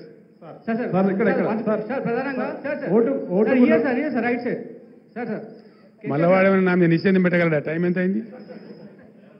KCR sir sir ప్రధానంగా బీఆర్ఎస్ పార్టీ నుంచి వీడి వెళ్తున్నటువంటి నేతలు ఎవరైతున్నారో పార్టీ పైన ఆరోపణలు చేస్తూ పోతున్నారు. పార్టీలో చాలా మంది షిండేలు ఉన్నారనే మాటను మాట్లాడినారు. ఒక క్వశ్చన్. నెక్స్ట్ ఇంకో క్వశ్చన్ సార్, అసెంబ్లీ ఫలితాలు చూసుకుంటే ఇందాక మీరు కొన్ని ప్రిడిక్షన్స్ చెప్పారు, బీజేపీకి ఎన్ని వస్తాయి, కాంగ్రెస్కి ఎన్ని వస్తాయని చెప్పి. పెద్దపల్లి పార్లమెంట్కి సంబంధించి ఆల్రెడీ అసెంబ్లీలో అన్ని స్వీప్ చేసేసింది. థర్డ్ ప్లేస్లో ఏ రకంగా ఉంటుందని చెప్పి ప్రిడిక్షన్ చెప్తున్నారు. ఖచ్చితంగా చెప్పదు బ్రదర్, చాలా సింపుల్ అది. ఎందుకంటే పోయినసారి ఎన్నికల్లో మేము 7 అసెంబ్లీకి ఇచ్చిన సీట్లు 2 కోల్పోయినాం. మేము పోయిన పార్లమెంట్ ఎన్నికల్లో 18లో మేము గెలిచిన తర్వాత 7 అసెంబ్లీ సీట్లు నిజామాబాద్ సెగ్మెంట్ మేము గెలిచినాం, కానీ మేము ఓడిపోయినాం. అట్లా 6 సీట్లు గెలిచిన దానికి కూడా ఓడిపోయినాం. తారుమారు అయిపోతే అట్లా ఉండదు. ప్రజలు అభిప్రాయం అనేది మారుతుంది డెఫినెట్గా. ఈరోజు నేను ఇందాక చెప్పిన కారణాలన్నీ ఒక ఎత్తు. రెండవది, మాదిగ సామాజిక వర్గానికి మాకు టికెట్ ఇవ్వలేదని చెప్పి వాళ్ళు చాలా ఆగ్రహంగా ఉన్నారు, చాలా ఆగ్రహంగా. పెద్దపల్లిలో వాళ్ళయ్యేల పంతం బట్టి ఓడించి చూపెడతామని చెప్పి పట్టుదలగా ఉన్నారు. ఆ ఫలితం ఆ పార్టీ అనుభవించక తప్పదు.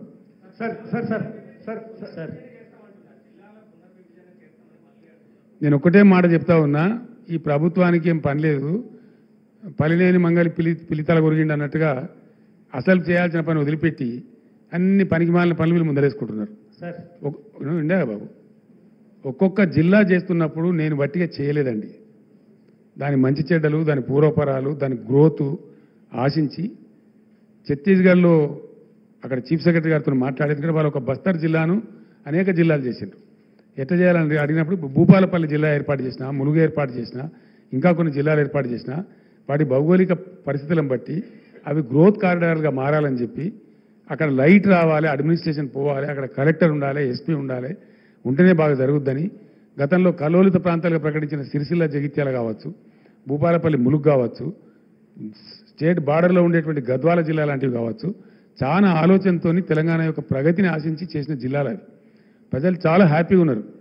ఇలా కొత్తగా ఏర్పడిన జిల్లాల ప్రజలు కూడా చాలా కోపంగా ఉన్నారు ప్రభుత్వం మీద. నేను పోయిన ప్రతికాడు అడిగినా, మీ జిల్లా తీసేస్తారంటే యుద్ధానికి సిద్ధం సార్, ఎట్లా పోతావు చూస్తామని చెప్పి మాట్లాడుతున్నారు.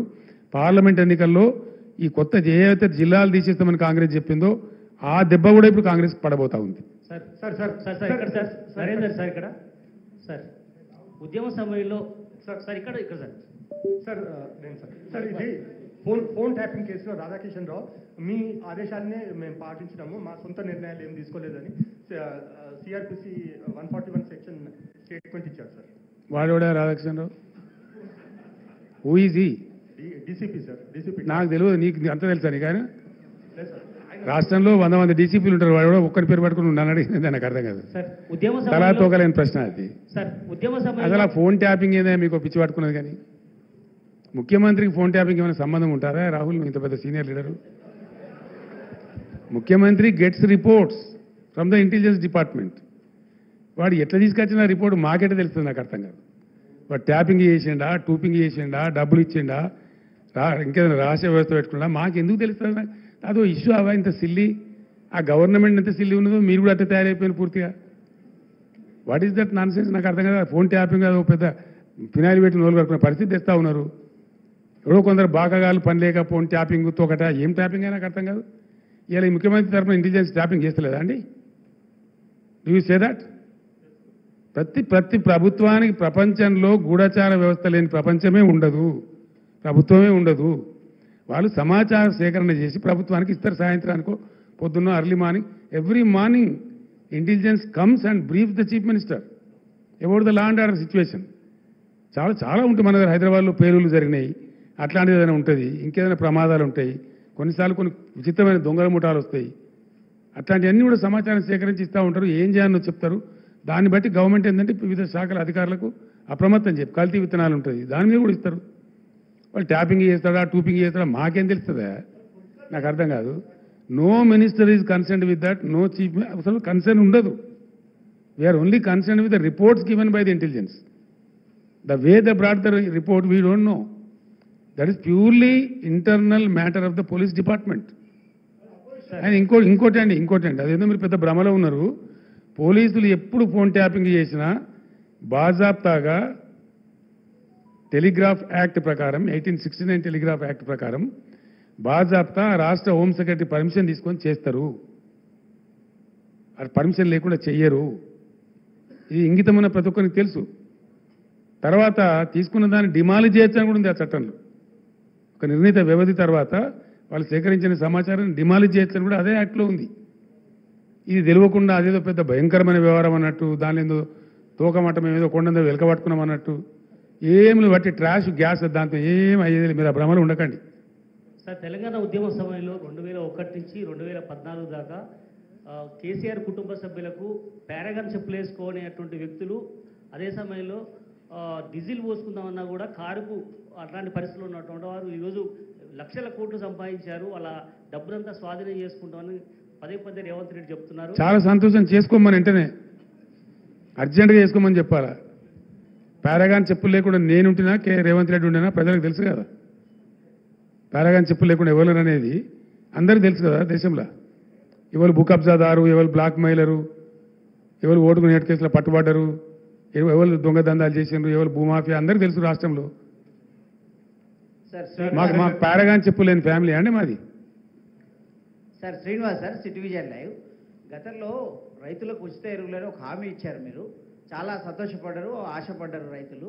అయితే ఆ నినాదం మళ్ళీ ఈ మధ్య తెర మీద తేవట్లేదు. కాదు బ్రదర్, స్థానాలు ఎక్కువ కాదు గెలిస్తే కాదు కాదు కాదు రాజ్యాంగం కాదు పోరాడతారు. కాదు కాదు బ్రదర్, కాదు బ్రదర్, బేసికల్లీ అది కరెక్ట్ కాదు. ఎందుకంటే మేము ఏం చేసినామంటే రైతుకు సహకారం అందించాలా, పెట్టుబడి సాయం చేయాలని మేము ప్రయత్నం చేసినాం. ఆ టైంలో ఏం జరిగిందంటే యూరియా బస్తాలు ఇద్దామని కొంతమంది చెప్పారు. ఒక సలహా, ఇట్ వాజ్ అండర్ డిస్కషన్, నేను ఎప్పుడు చెప్పలేదు, ఇట్ వాజ్ అండర్ డిస్కషన్. తర్వాత అశోక్ గులాటి గారు అని చెప్పి చాలా ప్రామినెంట్ ఆగ్రో ఎకానమిస్ట్ ఈ దేశంలో, ఇంటర్నేషనల్ ఫేమస్ కూడా ఆయన, ఢిల్లీలో ఉంటారు, నాకు మంచి ఫ్రెండ్. ఆయన నేను అడిగిన, మేము చేద్దాం అనుకుంటున్నాం, వితౌట్ ఆ గవర్నమెంట్ సపోర్ట్ ఇలా వ్యవసాయం నడిచే పరిస్థితి లేదు. అనేక దేశాలలో గవర్నమెంట్ సపోర్ట్ చేస్తూ ఉంది, మన దేశంలో ఉల్టా ఉంది, మా రాష్ట్రంలో మేము చేయాలనుకుంటున్నాం కొత్త రాష్ట్రం అని చెప్పి ఆయన సలహా అడిగింది. ఆయన ఏం చెప్పినట్టే బ్రదర్, నాకు ఇప్పుడు నువ్వు యూరియా బస్తాలు ఇస్తావు, వానాకాలం వేసుకుని 4 మిగిలి ఉంటాయి ఆయన దగ్గర, నువ్వు మొత్తం ఇస్తావు ఈ పంటకు. ఆయన ఏం చేయాలి, ఈ 4 బస్తాలు అమ్ముకుంటాడు మార్కెట్లో, మళ్ళీ దానికి అపఖ్యాతి వస్తుంది. కాబట్టి అట్లా వద్దు, నువ్వు ఎంత ఇస్తావో, నీ స్టేట్ కిట్టి ఎంతవరకు పర్మిట్ చేస్తావో నాకు తెలియదు, నువ్వు చేయదలుచుకున్న సహాయం క్యాష్ రూపంలో చేయి. ఏం చేయదలుచుకున్నావు, 1000 ఇస్తావా, 2000 ఇస్తావా, 3000 ఇస్తావా, నీ ఇష్టం. కానీ ఆ డబ్బుకు అతను ఓనర్ కావాలి. ఎందుకంటే ఒక ఆయనకు విత్తనాలు పట్టి ఉండొచ్చు, ఒక ఆయనకు ట్రాక్టర్తో దున్నించుకునే అక్కడికి పట్టి ఉండొచ్చు, ఒక ఆయనకు పురుగుల మందులు కొనుక్కునే ఎక్కడ ఉండొచ్చు, రకరకాల అవసరాలు ఉంటాయి రైతులకు, వేరియేషన్ ఉంటుంది. కాబట్టి నువ్వు ఇచ్చే కాడికి క్యాష్ ఈ బస్తాలు ఇచ్చి మళ్ళీ వాళ్ళు అమ్మేసుకొని, అవసరం లేని వాళ్ళు అమ్మేసుకొని, ఇవన్నీ ఇబ్బంది జరుగుతుందండి అని చెప్తే ఎరువు బస్తాలు దానాడే ఫుల్ స్టాప్ చేసినాం. తర్వాత రైతు బంధు పేరు మీద ఈ స్కీమ్ ప్రారంభించినాం. కానీ దీన్ని కొంతమంది చిల్లరగాళ్ళు సోషల్ మీడియాలో పెట్టి బస్తాలు ఇస్తానో ఏమైంది, బస్తాలు ఇస్తానో ఏమైందని, మేము ఇది రైతు బంధువు బస్తాలు 2 ఇస్తామని చెప్పినామా? బస్తాలకు బదులుగా ఇస్తున్నదే రైతు బంధు. దాంతో ఎవ్వరికి అవసరం, ఒక ఆయన విత్తనాలు కొనుక్కుంటాడు, ఒక ఆయన పురుగుల మందు కొనుక్కుంటాడు, ఒక ఆయన ఎరువులు కొనుక్కుంటాడు, ఒక ఆయన ట్రాక్టర్ దున్నకానికి పెట్టుకుంటాడు, ఒక ఆయన నాటేయించుకోవడానికి పెట్టుకుంటాడు, రకరకాల అవసరాలు ఉంటాయండి. ఆయన అవసరాన్ని బట్టి ఆ డబ్బును ఆయన వాడుకుంటా ఉన్నాడు. దాని ఫలితమే మనం 3 కోట్ల పైచీలు టన్నుల ధాన్యం పండించినాం, పంజాబ్ను తలదనినాం. మీరు అడిగిన మంచి క్వశ్చన్ అది, నాకు కూడా ఇక్కడ చెప్పాలని ఉండే, మీ క్వశ్చన్ ద్వారా ఇప్పుడు క్లియర్ అయిపోయింది. I'm thankful to you. Sir ఇక్కడ సార్ ఇక్కడ సార్ మీరు ఇండస్ట్రీస్ తమిళనాడుకి వెళ్ళిపోతున్నాయి అని చెప్తున్నారు. అయితే ముఖ్యమంత్రి చెప్తారు 13 ఇండస్ట్రీస్ గుజరాత్కి తీసుకెళ్ళడానికి మోదీ ట్రై చేస్తున్నారు, ఇన్క్లూడింగ్ టెస్లా. దాని మీద మీరు ఎలా రియాక్ట్ అవుతారు సార్? ఇటువంటి చాతగాని ముఖ్యమంత్రులు గుజరాత్కి పోతాయి, తమిళనాడుకి పోతాయి, కేరళకు పోతాయి, ఆంధ్ర పోతాయి, ఇంకేది ఎక్కడికి పోవమ్మా? మీరే చెప్తున్నారు, మీ క్వశ్చన్లే ఆన్సర్ ఉన్నది. ఈయన ఏం చేస్తున్నాడు మరి? టెస్లా బిస్లా అంతా మోడీ అనుకొని పోతా ఉంటే ఈయన ఏం చేస్తున్నాడు? మోడీ అడ్డం పడ్డా మేము తెచ్చినామమ్మా కొన్నిటిని, లైక్ ఫేస్బుక్. ఆయన ఇంటర్నేషనల్ లాబీస్లను పెట్టి చాలా ప్రయత్నం చేసిండు అహ్మదాబాద్ తీసుకుపోదామని. మేము అంతకన్నా పై ఎత్తుగడ వేసి దాన్ని ఇక్కడ తెచ్చినాం. మోడీని తట్టుకొని మేము ఒక 4-5 పరిశ్రమలు పెద్ద పెద్ద తెచ్చినాం ఇక్కడికి. సార్ ఇక్కడ సార్ మీరు మొన్న మెదక్లో మాట్లాడుతూ టైం కాగల సుమా, మళ్ళీ ఈసీ నిషేధం, మళ్ళీ అదో కథగా చెప్పండి. సార్ ఇక్కడ సార్ మొన్న ఇక్కడ సార్ మీరు మొన్న మెదక్ మాట్లాడుతూ అసెంబ్లీలో చెల్లని రూపాయి పార్లమెంట్లో ఎట్లా చెల్లుతుంది అన్నారు. సో మన పార్టీ నుంచి కూడా కొప్పులీశ్వర్, ఆర్ఎస్ ప్రవీణ్ కుమార్, బాజిరెడ్డి ఇట్లాంటి వాళ్ళందరూ అసెంబ్లీ ఎన్నికల్లో ఓడిపోయారు. వాళ్ళు ఇప్పుడు ఎట్లా చెల్లుతారు? కరెక్ట్ క్వశ్చన్ మంచిగా అడిగిన మీరు. అది నేను మెదక్కు సంబంధించి అడిగిన. మీరు అడిగిన కానీ ఆర్ఎస్ ప్రవీణ్ మా పార్టీ నుంచి ఓడిపోలేదు, కొప్పులీశ్వర్ మాత్రం మా పార్టీ నుంచి ఓడిపోయిండు. చెల్లిచ్చేది చెల్లి అని ప్రజలు చెప్తారు, నేను చెప్పాల్సింది నేను ప్రజలకు చెప్పిన. సార్ రైతు బంధు విషయంలో కేటీఆర్ గారు ఈ మధ్యలో చెప్పారు, ఎక్కువ ఎకరాలు ఉన్న వాళ్ళకి ఇవ్వాలా లేదా అనేది కొంచెం సమీక్ష జరుగుతోంది అన్నటువంటి విషయం మీద కేటీఆర్ గారు ఆ మధ్యలో చెప్పారు. ఇప్పుడు వాళ్ళు కూడా 5 ఎకరాల లోపే ఇవ్వాలన్నటువంటి ఒక సూత్రప్రాయ నిర్ణయానికి వచ్చినట్టుగా తెలుస్తోంది. మీ అభిప్రాయం, మళ్ళీ ప్రభుత్వం అధికారంలోకి ఇప్పుడు 6వ ఎకరం కూడా ఏమని ఏం చేసిండే? 6 ఎకరాల నుండి కోటీశ్వరుడా, 7 ఎకరాల నుండి కోటీశ్వరుడా? ఓ 15-20 ఎకరాలు దాటి వాళ్ళకు లిమిట్ పెడితే అదొక అర్థం పర్థం ఉంటుంది. కానీ మరీ 5 ఎకరాలు, మేము బ్రదర్ ఇది ఒకటే చెప్తున్నాను నేను, ఇక్కడ ఎకరాలు లిమిటు సీలింగు అనే దానికంటే నేనుగా I/1 దాని సృష్టికర్త నేనే, రైతు బంధు సృష్టికర్త, తెచ్చి ఇచ్చింది నేనే. ఆ రోజు తెలంగాణ ఏర్పడ్డ సమయంలో తెలంగాణ రైతాంగం చెట్టుకోడు గుట్టకోడు అయిపోయి గందరగోళం అయిపోయి డ్రై అయిపోయి చాలా బాధాకరంగా ఉండేది. ఒక కనీసం 10-15 ఏళ్ల పాటు రైతులను బ్రహ్మాండంగా సపోర్ట్ చేసి వాళ్ళకి ఫ్రీ పవర్ ఇచ్చి వాళ్ళకి లిఫ్ట్ చేసి వాటర్ తెచ్చిస్తే వాళ్ళు నిలదొక్కుంటారు. తెలంగాణ వ్యవసాయ రంగంలో లాభం జరుగుతుందని నేను పెట్టిన. And that agriculture sector of Telangana has contributed to the GSDP of Telangana by 18.36%. తెలంగాణ GSDPకి 18.36% కూర్చినటువంటి శాఖ వ్యవసాయ శాఖ, రైతాంగం, అగ్రికల్చర్ సెక్టర్ నుండి జిఎస్డిపికి వచ్చినటువంటి శాతం నేను చెప్పేది, విచ్ ఇస్ గ్రేట్. నేను అనుకున్న కళ నెరవేరింది. ఇంకొక 5-6 ఏళ్ళు కొనసాగించిన తర్వాత ఈ సీలింగ్ బిల్లింగ్ మేము కూడా ఆలోచిద్దామని అనుకున్నాం. రైతులు కొంచెం అప్పులు తీరిపోయి వాళ్ళ సొంత పెట్టుబడి వాళ్ళు పెట్టుకునే పరిస్థితికి వచ్చిన తర్వాత అప్పుడు పేద రైతులకు మాత్రం పెడదాం, కొంచెం ధనిక రైతులకు తీసేద్దామని మాకు కూడా ఆలోచన ఉండే బేసికల్లీ.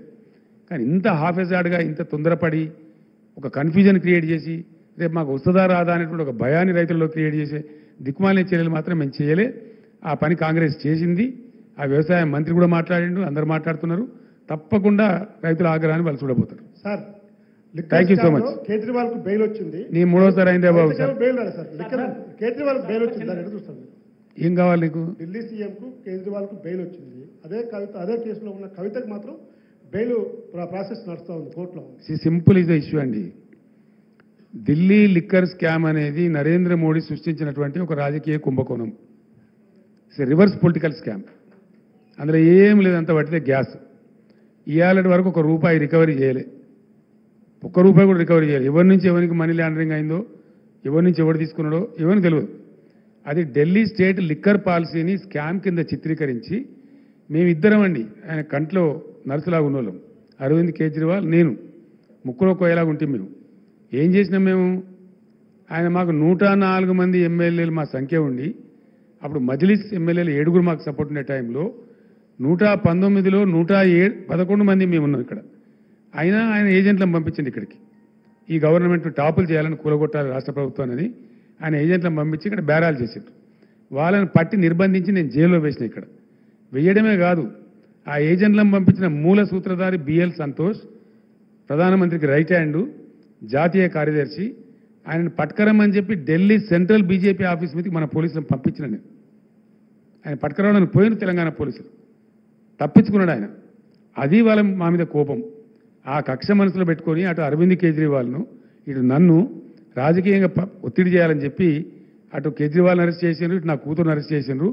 వాళ్ళు కడిగిన ముత్యాలలాగా బయటకు వస్తారు. స్కామ్ లేదు, బట్టిదే ట్రాష్. అది బూమరాంగ్ అవుతా ఉన్నది. ఇలా ఆ అమ్మాయి బతుకమ్మ ఉద్యమం చేసి తెలంగాణ ఉద్యమానికి ఎంతో కంట్రిబ్యూట్ చేసి అమెరికా నుంచి వచ్చి పాపం తన జీవితాన్ని ఎదుర్కొని తెలంగాణ కోసం పనిచేసిన బిడ్డ. అందరికీ తెలుసు, లోకానికి తెలుసు.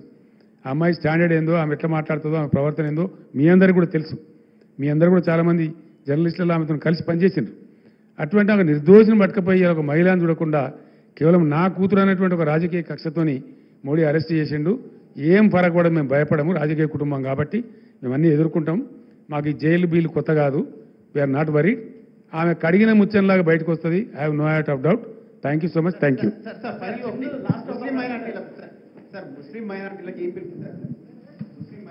మైనార్టీ సోదరులకు నాది ఒకటే విజ్ఞప్తి. ఈ రాష్ట్రంలో మీరు భ్రమలో పడి కాంగ్రెస్ పార్టీకి ఓటేస్తే వాళ్ళు థర్డ్ ప్లేస్లో ఉన్నారు, అనవసరంగా బీజేపీ గెలిచే అవకాశం ఉంటుంది. మీకు బీఆర్ఎస్ సెక్యులర్ పార్టీ, బ్రహ్మాండమైన నీతి నిజాయితీ ఉన్న పార్టీ, మంచి పార్టీ, మిమ్మల్ని ఆదుకున్న పార్టీ, మైనార్టీ గురుకులాలు పెట్టిన పార్టీ, మీ బడ్జెట్ 12,000 కోట్లు పెట్టి ఖర్చు పెట్టిన పార్టీ. కాబట్టి బీఆర్ఎస్ని ఆదరించండి. బీఆర్ఎస్ సెక్యులర్ పార్టీగా ఉంటుంది, మీ సంక్షేమాన్ని కాపాడుతుంది, మీ రిజర్వేషన్లు కాపాడుతుంది, మీ హక్కుల కోసం పోరాడుతుంది. కాబట్టి బీఆర్ఎస్కే ఓటేసి బీఆర్ఎస్ని గెలిపించమని తెలంగాణ ముస్లిం బిడ్డలందరికీ కూడా నేను కోరుతా ఉన్నాను. మైనార్టీ సిఓఈ బ్రాంచెస్ అనేవి ఏర్పాటు చేశారు సార్. మైనార్టీ స్కూల్లో మైనార్టీ విద్యార్థులకు ఉన్నత విద్య కల్పించాలనేసి సిఓఈ బ్రాంచెస్ అంటే central of excellence and branches ఏర్పాటు చేశారు. అయితే దాంట్లో ఫ్యాకల్టీ లేదు, విద్యార్థులు లేరు అనే సాకుతో ఇప్పుడు బ్రాంచెస్ మొత్తం ఎత్తేస్తున్నారు. బ్రదర్, నేనేమంటున్నా అంటే మైనార్టీ విద్యార్థుల యొక్క మంచిని కోరి బీఆర్ఎస్ ప్రభుత్వం పెట్టిన స్కూళ్ళు కానీ మంచి కానీ ఎవరు చేయలే. బీఆర్ఎస్ ఇచ్చిన స్కాలర్షిప్స్ కూడా ఎవరు ఇవ్వలే. ఐఏఎస్ కోచింగ్ కానీ విదేశీ స్కాలర్షిప్ కానీ చాలా ఇచ్చినాం. టెమరిస్ పెట్టి ఒక రికార్డు నెలకొల్పినాం. ఇండియాలో ఎక్కడ లేవు, మేము పెట్టినాం. ఇవాళ ఈ కాంగ్రెస్ ప్రభుత్వం అందరినీ ముంచుతున్నట్టుగానే తీయగా మాట్లాడుతుంది తప్ప ఏం మంచి పని చేయదు. వాళ్ళు ఎత్తేస్తారు గ్యారంటీగా. వాళ్ళకి అసలు ఇంట్రెస్ట్ లేదు మైనార్టీ అభివృద్ధి మీద. కాబట్టి బీఆర్ఎస్ఏ మీకు శ్రీరామ రక్ష. బీఆర్ఎస్ పార్టీని బలపరచండి.